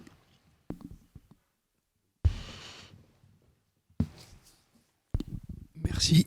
Pardon. Vous avez utilisé des exemples qui commençaient dans les années 90 d'utilisation du storytelling. Est-ce que ça existait avant ? Est-ce que, si oui, est-ce que ça a été progressif ? Est-ce que le storytelling marche mieux maintenant qu'avant, et pourquoi ? Alors, voilà, storytelling. Est-ce qu'on est devenu plus bête qu'avant ? Non, c'est juste plus visible aujourd'hui parce que les décisions ont beaucoup plus d'impact. Après, parce que toute communication politique repose très souvent sur du storytelling. Moi, pour mes cours, notamment, je me concentre sur l'histoire britannique et le lien avec la France. Et on voit que très souvent, ça a été émaillé de discours. Si on pense par exemple à l'histoire britannique, la conquête normande, on la connaît à travers la tapisserie de Bayeux. Alors, comme exemple de storytelling, c'est une bande dessinée. Donc voilà, ça nous donne une image biaisée forcément parce que c'était le prisme des Normands. Si on pense un peu plus tard en France, par exemple, en termes de storytelling, Jeanne d'Arc. Jeanne d'Arc a été utilisée à des fins de propagande pour dire voilà, les Anglais ne sont pas, dans la guerre de 100 ans, les Anglais ne sont pas invincibles. Dieu est du côté des Français, elle a entendu des voix divines. Voilà, si on continue après, Napoléon, Louis XIV, enfin, il y a toujours cette notion d'histoire que l'on va raconter, de paraître, d'attrait, enfin de représentation, de représentativité qui va être essentielle pour convaincre les gens, pour leur faire accepter certaines choses que, si on réfléchissait, ne seraient pas forcément acceptables. Est-ce que ça veut dire qu'on est plus bête aujourd'hui ? Non. On est tout autant qu'on pouvait l'être avant. C'est juste que voilà, c'est un peu plus visible aujourd'hui. Mais en termes de storytelling plus moderne, alors j'ai commencé avec Clinton. On aurait pu penser, même époque, Margaret Thatcher, par exemple, qui a été totalement retravaillée par ses spin doctors en termes de messages, mais aussi ne serait-ce qu'en termes d'apparence. On lui a refait ses dents, on lui a refait sa coiffure, ses vêtements, pour qu'elle puisse transmettre un message plus positif. On a même travaillé sur sa voix, pour qu'elle ait moins une voix stridente, pour qu'elle ait moins l'impression d'être une maîtresse d'école, par exemple. On peut penser un peu plus tôt Roosevelt, qui donnait des conférences fireside à côté d'une cheminée pour donner l'impression qu'on était dans sa maison, et il parlait d'économie avec sa femme qui tricotait à côté. Voilà, pendant la Seconde Guerre mondiale, Churchill, évidemment, a construit un récit très important sur la place du Royaume-Uni dans le monde, cette défense de la liberté, ainsi de suite. Mais on peut remonter, voilà, des décennies, des siècles avant. Il y a toujours cette notion de récit que l'on va raconter. Il faut juste en être conscient. Et ce qui est intéressant de voir, c'est qu'on a toujours plus ou moins les mêmes ressorts aujourd'hui, en fonction de qui on va suivre. Et c'est pour voir, pour aujourd'hui, le débat vraiment actuel en France, par exemple, c'est intéressant de voir comment, par exemple, Jordan Bardella, sur quelle histoire il va se construire, qui vient du 93, qu'il a eu une enfance difficile, ainsi de suite. Bon. Il y a plein de choses qui peuvent être très intéressantes à travers le prisme du récit et du storytelling. Et on se rend compte que ce qui va être important, c'est avant tout ce qu'on nous donne à voir, et pas forcément les décisions prises. Et là, juste par exemple, par rapport à ça, des gens comme Tony Blair, en Grande-Bretagne, prenaient leurs décisions politiques avant tout sur la façon dont ça allait être perçu par le public. Pas sur l'intérêt que ça pouvait avoir, mais est-ce que ça allait être bien vu par les gens. Donc ils organisaient des groupes de discussion, savoir si est-ce que ça va être populaire avec les gens, oui, non, oui, ok, on y va, non, ok, on va peut-être penser à autre chose parce qu'on n'arrivera pas vraiment à le vendre. Voilà, c'est comme ça.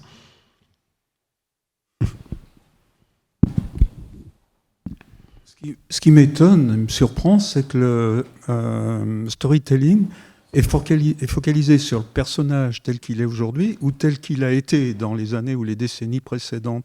Mais sur le principe, on pourrait construire du storytelling sur le futur. Et la question est directement liée à celle de la personne qui vient de poser la question. Il y a un temps où on parlait quand même de programme. Et le programme qui allait venir, crédible ou pas, Mais le candidat était quand même tourné sur le futur. Et il semble que le storytelling aujourd'hui oublie le futur complètement. Or, le futur des votants, c'est quand même la chose rationnellement la plus importante. C'est étonnant, ça. Bien sûr, vous avez raison. Et c'est vrai que lors d'une campagne présidentielle notamment, on a différentes visions du monde qui vont s'affronter. Le récit la société que l'on veut créer, donc ça c'est sur le futur. Mais pour rendre ce futur crédible, légitime, acceptable, donc pour que le pathos marche, il faut aussi que l'éthos soit mis en place. Et pour ça, il faut justifier le fait que l'homme ou la femme politique ait le voix au chapitre, ait la possibilité de proposer quelque chose. Si moi, demain, je vais à l'Élysée, je dis il faut faire ci, il faut faire ça, faire ci, vous me dites, mais t'es qui toi? T'as fait quoi dans ta vie pour proposer quoi que ce soit? Donc c'est pour ça que si j'avais les spin doctors, ils diraient voilà, lui il a fait ça, il a fait ci, il me raconterait ma vie incroyable, et ça permettrait de justifier le fait que je puisse proposer quelque chose. Mais après vous avez raison que sur cette notion de tourner avant tout sur le passé, ouais. Après voilà, c'est un débat beaucoup plus large et là vraiment je n'ai pas vraiment les billes là-dessus, mais j'ai l'impression que cette notion de nostalgie est de plus en plus présente aujourd'hui, que dès qu'on propose quelque chose, il faut qu'il y ait un côté soit vintage ou soit un peu à l'ancienne, et proposer quelque chose de totalement nouveau, ça fait peut-être un petit peu peur, parce qu'il y a cette incertitude aujourd'hui dans le monde. Je ne sais pas ouais. Et puis le passé, au final, c'est aussi plus simple, parce qu'on sait ce qui s'est passé. Mais après, tout va dépendre de la façon dont on va regarder ce passé. Dans les universités aujourd'hui, il y a un débat au niveau du colonialisme, du post-colonialisme, des visions du monde qui s'affrontent. Comment est-ce qu'on va comprendre le passé? Oui, c'est intéressant, mais je suis d'accord avec vous qu'on propose. C'est le futur qu'on va nous proposer aujourd'hui est peut-être moins attrayant que ce qu'on pouvait proposer à une certaine époque, mais parce que le monde est peut-être plus incertain. Et que, par exemple, un Giscard d'Estaing ou un Pompidou avait peut-être une vision sur les bienfaits de la technologie, sur le Concorde, machin et tout. Aujourd'hui, on est un monde où le Concorde s'est craché, où l'intelligence artificielle, ça fait rêver, mais ça fait aussi un petit peu peur. Donc il faut, l'homme et la femme politique doivent s'adapter à la situation, et plutôt que de dire le futur, ça va être génial, dire ok, on peut avoir des doutes aussi. Parce que c'est un reflet de la société aussi, d'une certaine façon. Mais je suis d'accord avec vous. Les deux ne sont pas incompatibles, bien sûr. Mais c'est quand même difficile. Aujourd'hui, ce qui marche, c'est avant tout le populisme. Le populisme, c'est avant tout une vision idéalisée d'un passé qui n'a jamais vraiment existé. C'est une vision Heartland, dont parle Taggart. C'est cette notion de la communauté rêvée, mais qui n'a jamais vraiment existé et à laquelle on voudrait retourner. C'est pour ça que c'est ce qui marche aujourd'hui. C'est cette notion de passé qui marche avant tout, plutôt que d'avenir, parce que l'avenir est vraiment incertain. Mais merci pour cette question, très intéressante. Bonsoir. Pardon, c'est vrai. Vous avez parlé du Brexit et de l'échec des politiques qui soutenaient le oui, rester dans l'Europe. Et ma question, c'est est-ce que vous avez un exemple de contre-storytelling? C'est-à-dire qu'à un moment donné, face à... Alors c'est plus difficile, je pense, par rapport à une personnalité, mais face à une proposition comme le Brexit, est-ce que vous avez un exemple de contre-storytelling qui ait fonctionné? Puisque là, dans ce cas-là, ça n'a pas fonctionné. Ouais. Alors, un exemple de contre-storytelling, si vous voulez. Brexit nous dit... les partisans du Brexit nous disent, voilà, on va sortir de l'Union européenne, ça va être génial. On va pouvoir, notion de passé, présent, retourner à ce moment où on était ultra puissant, on était une superpuissance, on pouvait regarder les Américains dans les yeux, ainsi de suite. Les Remainers ont dit non, attention, si on sort, ça va vous coûter plus cher, ça va être difficile. Ils ont même fait venir Barack Obama qui a dit si vous sortez de l'Union européenne, vous serez à la fin de la file pour faire un trade deal avec les Américains. Les Brexiteers, donc ça c'était le contre-storytelling, dire attention, ça va être showtime quand même, ça va être un peu difficile. Et les Brexiteers ont fait un contre-storytelling, ont appelé ça the politics of fear, the project fear. Ils disent écoutez pas, c'est juste des gens qui veulent vous faire peur, c'est pas vrai. Écoutez-nous plutôt, écoutez-nous ce qu'on vous propose. Donc oui, c'est toujours en fait, alors la politique sans faire de généralité, mais c'est très souvent quand même une bataille de récit, une bataille de vision du monde. Parfois, ils sont plus proches de la réalité, parfois, ils sont plus idéalisés, mais ce qui va marcher, très souvent, c'est ce qui va nous faire un peu plus rêver. Et lorsque vous avez une personne qui vous dit « on va tout changer, vous êtes aujourd'hui une situation compliquée, vous n'aimez pas de voir tous ces immigrants qui arrivent en Grande-Bretagne, vous n'êtes pas content et très sûr de vous, la sécurité culturelle et ainsi de suite, on vous propose quelque chose de nouveau. On propose de sortir de l'Union européenne, ça va être génial. Les États-Unis, tout le monde va se précipiter pour venir faire du business avec nous, vous allez être plus riches, vous allez être plus contents, et ainsi de suite. Et d'un autre côté, les gens qui vous proposent statu quo, non, il faut qu'on reste dans l'Union européenne parce que ça va être difficile économiquement. Vous les faites pas rêver, les gens. Vous les faites pas rêver, les gens. Le contre-storytelling, c'est dire ce que nous disent les Brexiteers, c'est du bullshit, c'est pas vrai. Okay, dire que les États-Unis vont se précipiter pour faire un trade deal avec nous, c'est pas vrai. Les faits sont là. Okay, nous, ce qu'on vous propose, c'est peut-être moins sexy, mais au moins c'est plus cohérent et c'est plus réaliste. Et là, eux, de l'autre côté, ils disent bah non, ça c'est Project Fear, c'est un projet peur, c'est le projet de la peur. Vous voyez, c'est toujours une notion de bataille. Ils font pas rêver. Non, ils font pas rêver. Après, maintenant, ceux qui ont voté pour le Brexit déchantent quand même pas mal.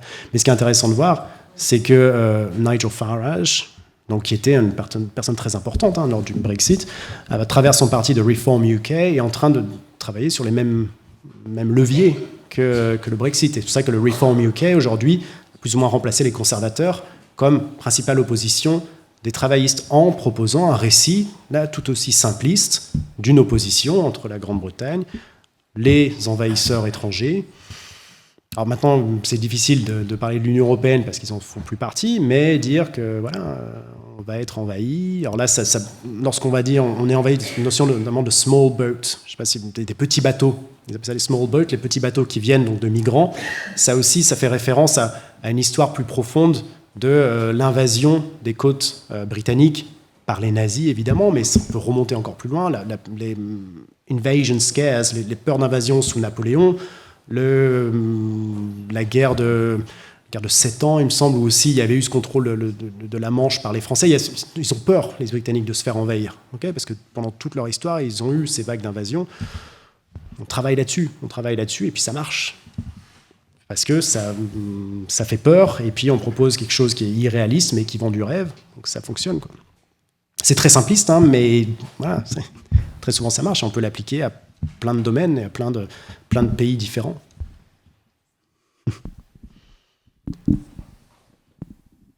Oui. Alors, quand on voit du coup, tous les exemples que vous avez donnés, quand on voit la loi de Brandolini, on pourrait se dire que globalement le monde est perdu et que les récits conservateurs de l'international réactionnaire vont être inarrêtables, en tout cas pour le futur relativement proche.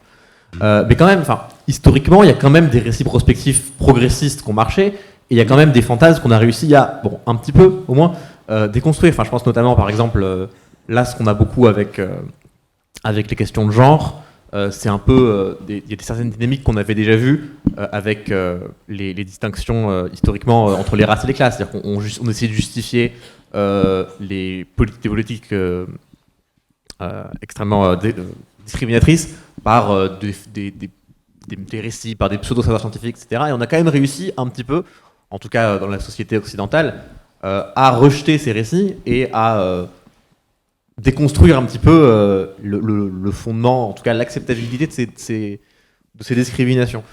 Donc est-ce que du coup, et comment est-ce qu'ils ont réussi à faire ça, et est-ce que c'est quelque chose, est-ce qu'on peut avoir un peu d'espoir en fait de nos jours? Oui, bon, c'est pas à moi de vous dire, j'espère évidemment, on va avoir de l'espoir, vous savez, sinon c'est un peu tristounet quand même. Oui, alors sur la question genre notamment, question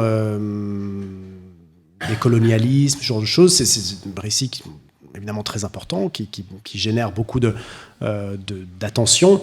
Ce qui est intéressant de voir, et là ça ne va pas vous donner forcément de l'espoir, c'est la réponse que peuvent apporter des groupes plus conservateurs à ce genre de choses, qui vont mettre tout ça dans le panier du wokisme, par exemple. C'est le nouveau terme à la mode.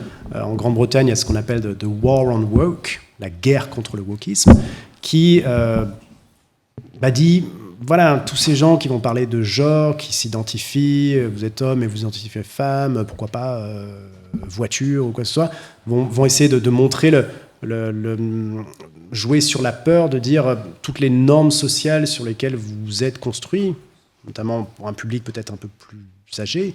Ils sont en train de remettre en question toute cette société sur laquelle vous avez fait votre vie. Eux, ils veulent tout remettre en cause.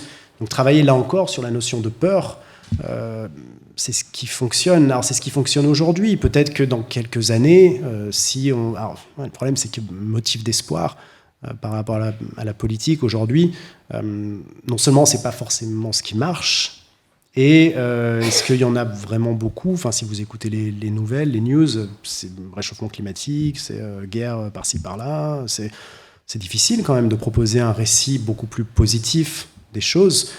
Est-ce que c'est possible? Certainement. Est-ce que c'est audible? Est-ce qu'on peut vraiment l'entendre? Aujourd'hui, je ne suis pas sûr. Je pense que c'est vraiment par cycle. Et là, aujourd'hui, on est certainement dans un cycle assez négatif. Mais il va falloir en sortir quand même, parce que sinon, ça va être compliqué quand même.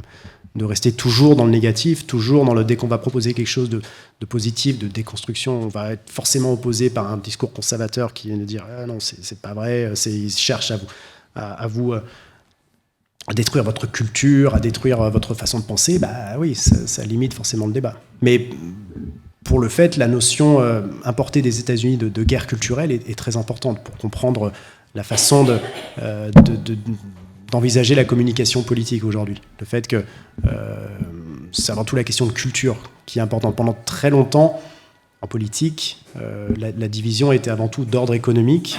Aujourd'hui, on s'est déplacé sur une notion beaucoup plus culturelle. Culturelle, ce que ça veut dire d'être français, ça veut dire d'être britannique, et ainsi de suite. Et c'est pourquoi c'est beaucoup plus difficile de proposer quelque chose de positif. Parce que c'est beaucoup plus simple de dire « ils vont détruire notre culture, ils vont nous attaquer, ils vont proposer quelque chose de différent, attention ». Mais il faut avoir espoir quand même, c'est important. Moi j'ai une question, une remarque. Tout à l'heure on a parlé de monstres. Et quand même, le futur, et la question c'est pourquoi c'était plus facile de faire du storytelling sur le passé, mais je dirais en sortant de la guerre, des guerres mondiales, c'était assez difficile de valoriser les bienfaits du passé et quand même assez facile de raconter un futur merveilleux. Aujourd'hui, c'est un petit peu l'inverse, puisque le passé, quand même, les 30 Glorieuses, etc., le monde va bien. On est quand même en France, dans un pays où tout va bien, donc c'est difficile de raconter une histoire là-dessus. Mais ma question, elle est plutôt sur... On parlait des scientifiques tout à l'heure qui ont de la peine à raconter des histoires fausses, et pour cause, puisqu'ils connaissent la vérité. Ma question est la suivante: ne devraient-ils pas, les scientifiques, à un moment donné, ils connaissent la vérité, pour autant, vu qu'ils connaissent la vérité, donc vu la responsabilité qu'ils ont vis-à-vis de cette vérité et de la transmission de cette vérité, mettre une casquette de storyteller et raconter des cracks pour vendre, quoi qu'il en coûte, la vérité, plutôt que de laisser le champ à des gens qui racontent n'importe quoi et qui obtiennent plus de voix, plus de résultats vis-à-vis du peuple que ceux qui détiennent la vérité. Puisque de toute façon, l'arme absolue, et c'est ce que vous dites en termes de communication, c'est quand même le storytelling. Oui, après, c'est difficile de... Enfin, si on parle d'écologie, notamment, il n'y a pas 50 moyens de réduire, notamment le réchauffement climatique, ainsi de suite. Il va falloir faire des efforts, il va falloir faire peut-être moins prendre sa voiture. Enfin, il y a plein de choses contraignantes. Et construire une histoire sur... Il va falloir se restreindre à faire des choses que l'on fait depuis des décennies, alors que d'autres nous disent non, c'est pas vrai, c'est un canular chinois. Vous pouvez continuer à prendre votre voiture, vous pouvez continuer à consommer, à aller sur Shein, faire de la fast fashion, c'est pas du tout un problème. Ok, c'est pas grave, c'est un canular chinois.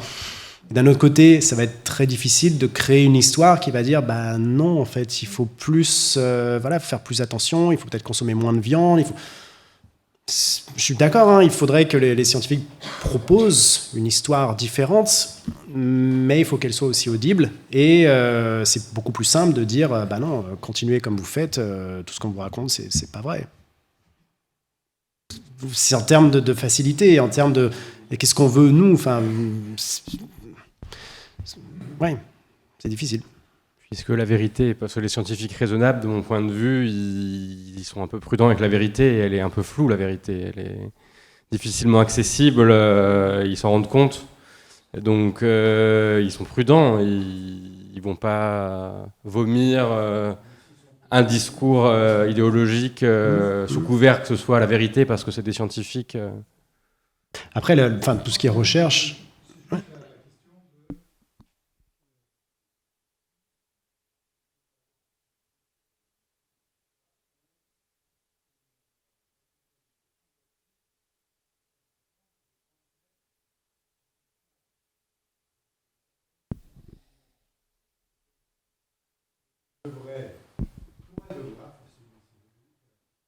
L'abstraction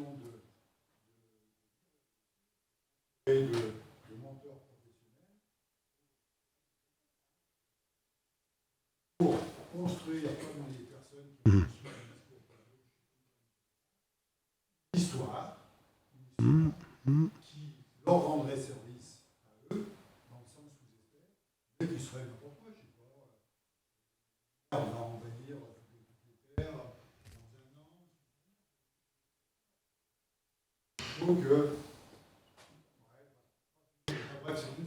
Ouais, non, je suis d'accord avec vous, mais après, le problème, c'est notamment dans le domaine scientifique, alors la notion de vérité est quand même assez... c'est difficile, hein, parce que les scientifiques, vous posez question des scientifiques il y a 50 ans, bah, la vérité était forcément un peu différente. Après, ce qui est ressorti notamment dans l'étude discursive de discours sur le Brexit, c'est à quel point les pro-Brexit étaient... en français, assertive, c'est qu'ils utilisaient pas le doute. Ce qu'ils disaient, c'est vrai, c'est un fait, c'est comme ça. Alors que, par définition, dans le domaine scientifique, on va émettre des hypothèses, on va dire, bah voilà, je me suis trompé, machin et tout. Alors que eux arrivent, disent, non, c'est comme ça, point. Il n'y a pas de discussion, on passe à autre chose. Donc forcément, vous avez un discours qui n'est pas sûr, parce que forcément, le scientifique, ça évolue, c'est le discours scientifique, la vérité, et puis parfois même sur l'écologie, c'est des choses à plus ou moins long terme. Alors qu'on vous dit, bah non, vous pouvez continuer aujourd'hui à consommer telle ou telle chose, c'est pas un problème, continuez. Alors que les scientifiques vont dire, bah attention à ce que vous faites, parce que dans 10 ans, pour vos enfants, ça va être compliqué. Ouais, dans 10 ans, ça va, dans 10 ans, on a le temps, quoi. C'est pour ça, je suis d'accord avec vous, hein, il faudrait un autre récit, mais ce récit est beaucoup plus difficile à construire, malheureusement.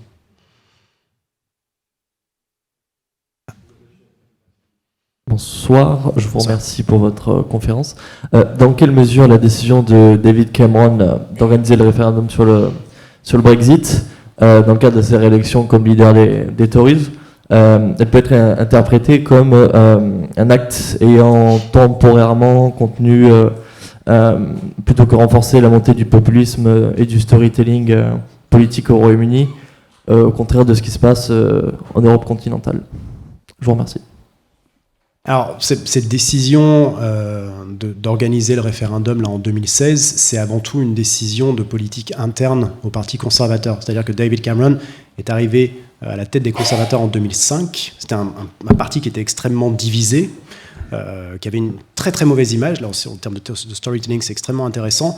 Et lui va faire en sorte de moderniser son parti. Il va faire en sorte de moderniser, d'avoir une approche beaucoup plus... un peu comme Clinton. D'ailleurs, oui, il va s'inspirer de ce qu'a fait Tony Blair, qui lui-même s'est inspiré de Bill Clinton. Et dans ce processus de modernisation, il va se concentrer sur des questions plus sociétales. La pauvreté chez les jeunes, l'environnement. Et en faisant cela, il va mettre de côté d'autres questions qui étaient plus toxiques dans le débat politique. Les immigrants, le gay rights, l'Europe, qui était source de tension au sein du Parti conservateur.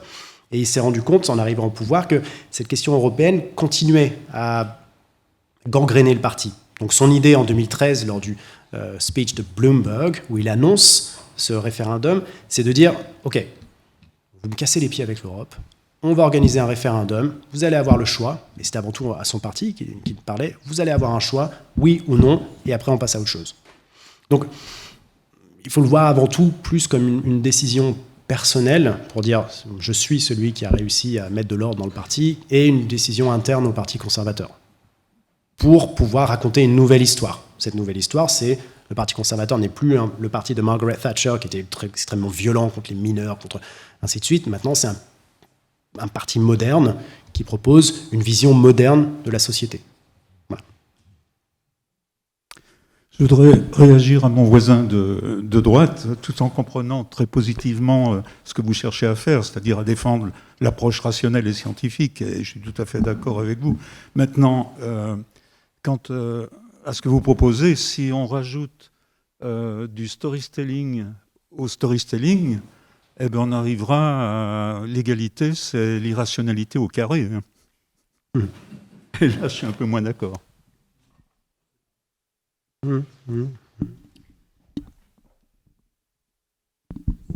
Oui, ma question ne concernait pas les acteurs de storytelling, mais la réception et l'adhésion éventuelle. Alors, premièrement, est-ce que vous avez pu constater des différences, parce que les exemples provenaient des États-Unis essentiellement, des différences selon les pays de capacité d'esprit critique. Puis ma deuxième question, est-ce que ça ne pose pas un problème pédagogique de résistance à la société du spectacle et justement à ce storytelling, pour aller au-delà du constat pour réfléchir à une réponse possible? Ouais, vous avez raison. Après, la notion d'état-spectacle est pas nouvelle.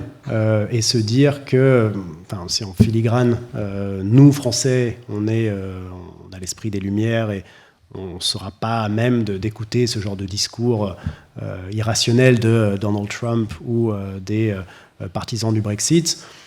Il y a des gens très intelligents qui ont voté pour Trump, très intelligents qui ont voté pour le Brexit.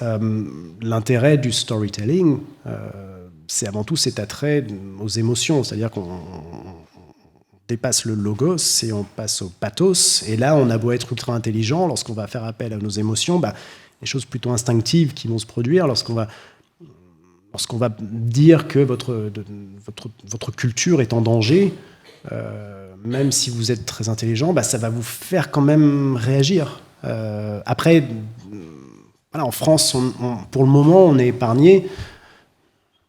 Ouais, pour le moment, on est épargné plus ou moins. Il faut voir lors des prochaines élections qui va être élu, sur quel type de récit ils ou elles vont être élus. Je ne suis pas sûr qu'on soit tout à fait immunisé, nous en France, contre un discours que dans quelques années, on pourrait se dire c'est aberrant de penser ce genre de choses. Donc je ne sais pas, en termes de réception, c'est vrai que moi je me concentre avant tout sur ce qui est produit. En termes de réception, il y a aussi énormément de travaux qui ont été faits. Si on veut aller dans la simplicité, il suffit de voir les résultats des élections. Les Américains, ils ne sont peut-être pas tous prix Nobel, mais ils ne sont pas tous débiles non plus. Et ils ont quand même voté une deuxième fois pour Donald Trump. Alors qu'ils ont eu, on peut dire la première fois, c'était peut-être une erreur, c'était la conjonction, c'était machin, bulle. La deuxième fois, ils ont voté encore pour lui. Bon, je ne sais pas, ça montre quand même quelque chose. Pour les Britanniques, c'est pareil. Pour la France, il faudra attendre voir 2027 ce qui va se passer. Mais oui, là aussi c'est compliqué. Ouais. Bonsoir. Je voulais savoir si pour vous, dans le storytelling, on pouvait trouver différentes tendances au cours du temps ou ce genre de choses. Je pensais notamment au fait que vous nous avez parlé de la création de héros, de personnes qui amènent la paix, ce genre de choses. Et particulièrement dans le gouvernement de Trump actuellement, j'ai plus l'impression qu'on crée des martyrs ou ce genre de choses.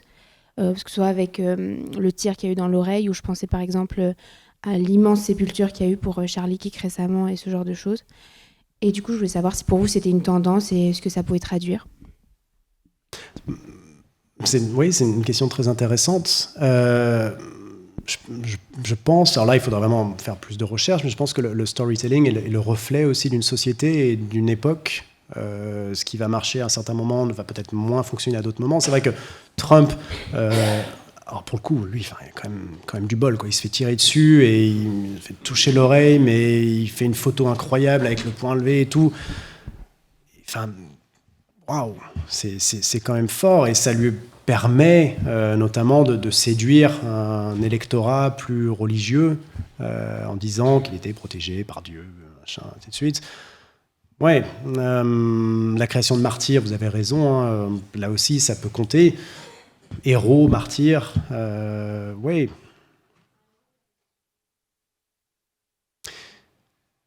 Peut-être. Cette notion de héros, il faut continuer, une notion de leader un peu charismatique, il faut continuer toujours à réaliser quelque chose d'incroyable pour entretenir cette dimension assez mystique.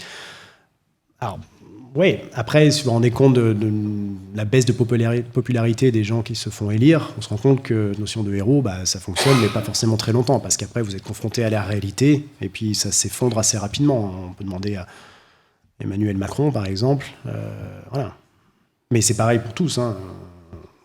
Mais je pense vraiment que c'est le reflet d'une période, et voir l'histoire racontée peut nous éclairer sur les pensées, sur la façon d'envisager le monde des gens à telle ou telle époque.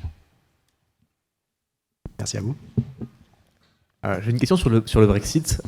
Du coup, effectivement, on a vu, il y a eu tout un tas de récits, etc., notamment avec Farage. Ça a marché. Ensuite, grâce à l'incompétence gouvernementale des premiers ministres successifs des conservateurs, on a vu, en tout cas dans les sondages, que les gens commençaient à un petit peu douter du bien fondé du Brexit. Et là, 2 ans plus tard, Farage revient avec une cravate d'une autre couleur, avec exactement les mêmes récits, et ça remarche quand même.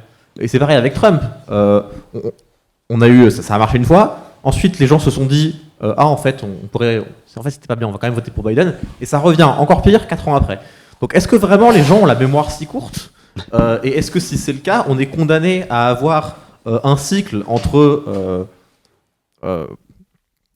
conservatisme, puis c'est pas bien le conservatisme, puis ensuite reconservatisme, et que ça aille en fait de pire en pire jusqu'à ce qu'au final on finisse dans un monde suffisamment autoritaire et suffisamment en chambre d'écho pour qu'il n'y ait plus du tout d'alternative et d'alternance.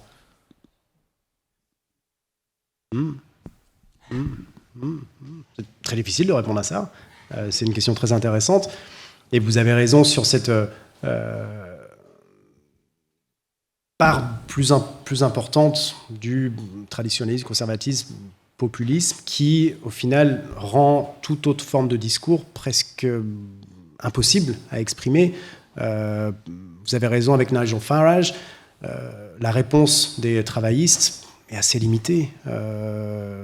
La réponse des démocrates aujourd'hui, on ne les entend pas.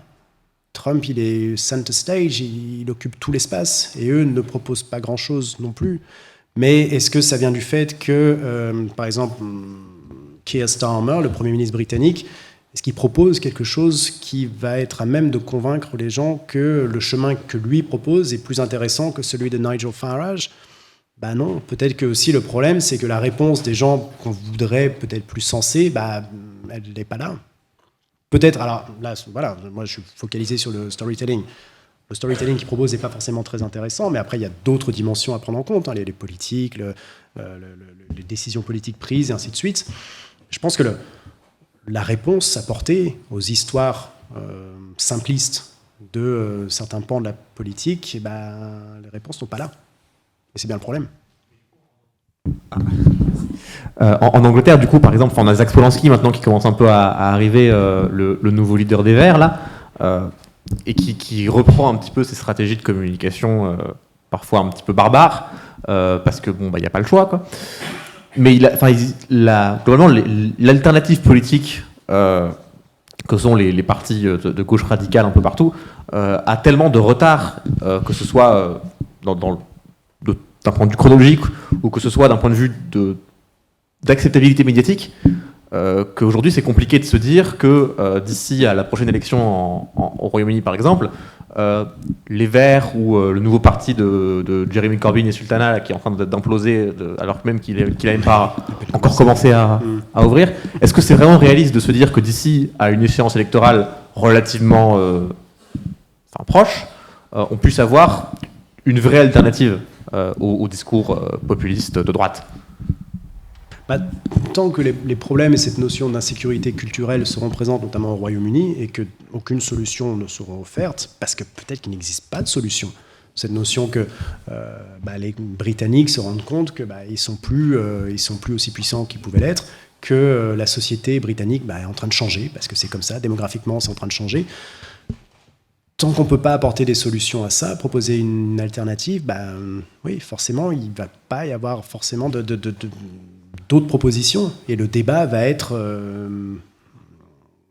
pris et ligoté dans les mains de populistes comme Nigel Farage, en particulier. Oui. C'est problématique, évidemment. Mais pour nous, chercheurs, c'est ultra intéressant, parce que moi, ça nous donne du travail, donc ça, c'est chouette. Bonsoir. Bonsoir. Merci pour votre conférence. Je suis venu avec mes étudiants en relations internationales, donc j'ai une question dans cette discipline. Il y a un storytelling aux États-Unis sur la diplomatie, notamment des Axis of Evil, l'axe du mal, qui remonte à Bill Clinton, justement, avec les Rogue States, les États voyous, qui a été repris par les successeurs de Bill Clinton, George Bush, etc., à l'Irak. Et aujourd'hui, avec Trump, on a un sentiment d'abandon de cette rhétorique, de ce storytelling, une volonté de se rapprocher des autocrates. Est-ce que, selon vous, cette idée d'un axe du mal, au service du patriotisme américain, a échoué ?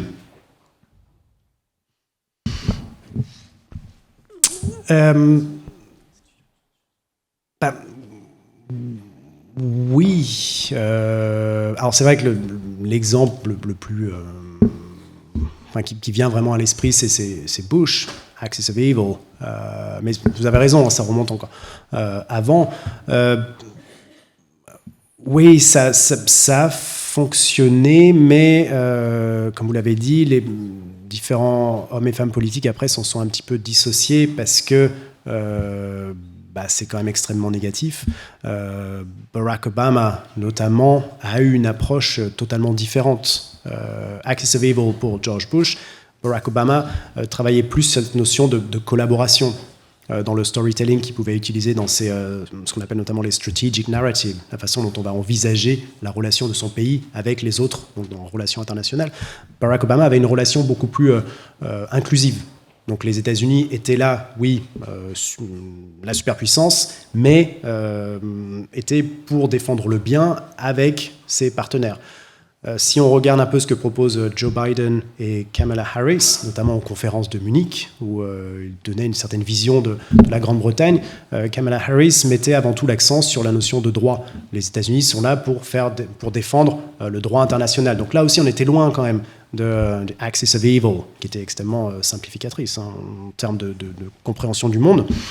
Avec Trump, là, il faut plus regarder la personne en elle-même. C'est ce que j'ai essayé de montrer, là, c'est cette notion de mal dominant et voir vraiment dans son approche au monde que lui... Alors, c'est pas moi qui le dis, c'est des recherches, c'est que lui se rêve en, pas dictateur, mais en dirigeant autoritaire. Et c'est pourquoi il va plutôt admirer des gens comme Poutine, Xi Jinping en Chine, et moins respecter des gens qui vont chercher le compromis de nos démocraties libérales. Mais en termes de communication, oui, je pense que le Axis of Evil fonctionne moins parce que ça offre une vision manichéenne du monde qui n'est pas forcément dans les intérêts des États-Unis. Mais, après, la Chine, c'est pas non plus leurs amis, quoi. Donc, bon. Ça permet de simplifier le débat. Mais vous avez raison, j'ai pas l'impression que dans la communication actuelle, on ait les mêmes termes pour parler de la Chine, qui est le nouvel ennemi, comme un rogue state ou comme vraiment une incarnation du mal, comme on pouvait avoir avec la Russie sous Ronald Reagan, comme on pouvait avoir pour le Islamic terrorism sous George Bush. On n'a plus vraiment cette dimension-là parce que peut-être les valeurs ont un peu évolué et que Trump lui-même a une certaine admiration pour ces gens assez autoritaires. Et là, c'est un pan de l'étude l'étude des relations internationales au prisme des narratives qui est extrêmement intéressante et qui traite donc ce qu'on appelle les strategic narratives. C'est un pan de la recherche qui marche très très bien en ce moment et qui est très informatif sur la façon dont les acteurs politiques transmettent la vision du monde qu'ils ont et le rôle de leur pays dans le monde. Et le Axis of Evil, évidemment, ça en fait partie. Merci. Je vous pose une dernière petite question, après on arrête de vous bombarder, ensuite je clôturerai la soirée.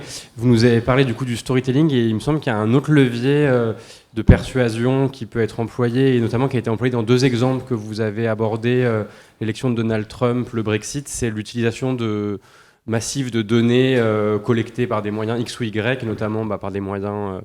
par les réseaux sociaux, et qui permettent de cibler un peu des stratégies de persuasion adaptées aux individus. Est-ce que vous pensez que c'est un truc qui se superpose au storytelling, qui est une autre manière de persuasion, ou c'est un truc qui pourrait permettre un storytelling un peu plus fragmenté Est-ce que c'est de la même nature ou... Oui, c'est au service du même objectif. Hein. Si vous faites référence à Cambridge Analytica notamment, Aggregate IQ, tout ce qui a, notamment pendant la campagne du Brexit, qui a été le terrain d'entraînement après pour Bannon et pour l'élection de Donald Trump. Oui, l'histoire qui était racontée était la même, sauf que là, pour le coup, à travers la collection des données, collection of data, qui permettait de micro-cibler les électeurs en leur proposant quelque chose d'extrêmement précis. Un électeur au nord de l'Angleterre qui avait subi des crues, par exemple, voyait une publicité qui était faut-il envoyer l'argent à l'Union européenne ou plutôt mettre de l'argent dans la rénovation des digues de la rivière qui coule juste en bas de chez vous. Grâce aux données, on avait accès à ce genre de choses et on pouvait, de façon émotionnelle, donc là on est encore sur les histoires, on pouvait continuer le récit top-down des dirigeants, mais le mettre à un niveau où on avait l'impression, la personne qui regardait son fil Facebook avait l'impression, wow, en fait il me parle à moi, quoi. Okay, je suis d'accord, ils racontent leur histoire, Seconde Guerre mondiale et tout, mais en fait ça me concerne moi aussi, c'est aussi mon histoire personnelle qui va être affectée par la décision de rester ou non au sein de l'Union européenne. Et pareil pour Donald Trump. Il y a eu toutes ces campagnes pendant le Brexit, on parle de, je crois, c'est 1 milliard de publicités qui ont été diffusées sur Facebook. Parfois, c'est des dark ads, c'est-à-dire des choses que l'on voit et une fois qu'on a passé, la publicité disparaît, donc on n'a plus accès au truc. Ils ont trouvé énormément de combines. Et sans ça, il n'y aurait peut-être pas eu de Brexit, il n'y aurait peut-être pas eu de Donald Trump. S'il y avait eu un certain contrôle, alors ce qui est impossible, un certain contrôle sur ce que produit notamment Facebook, voilà, l'impact sur la démocratie est quand même... Enfin, ça fait peur un petit peu quand même. Eh bien, merci. Merci beaucoup. Merci. Merci pour vos questions, très très intéressantes. Merci beaucoup. C'est bien qu'on ait eu le temps. Alors j'en profite de cette clôture de cette conférence pour annoncer la prochaine conférence qui aura lieu la semaine prochaine, qui est une conférence de Denis Mazuillet de Centrale, qui va parler de comment un théorème, le théorème de la percolation, permet à la fois de décrire le comportement des composants des matériaux, mais aussi le comportement des épidémies. Et j'en profite, puisqu'il y a des étudiants de Sciences Po, pour faire de la pub pour le Shells, parce que vous êtes assez peu nombreux chaque année inscrits En fait, ce cycle de conférences, de 12 conférences, donne le droit, alors ça dépend des écoles, pardon, ou des universités, donc je ne sais pas à Sciences Po exactement ce dont... C'est sur le site du Shells, en tout cas vous pouvez vous inscrire, suivre les 12 conférences, et puis ensuite être évalué, avoir des ECTS, une autre forme de valorisation. Et le cycle de l'année prochaine, on va démarrer un nouveau cycle, qui sera plus, parce que normalement c'est des cycles qui ont lieu tous les 2 ans, et le cycle de l'année prochaine, c'est l'incertitude et l'incertain. Voilà, donc si ça vous intéresse, si vous avez aimé cette soirée, n'hésitez pas à vous inscrire l'année prochaine.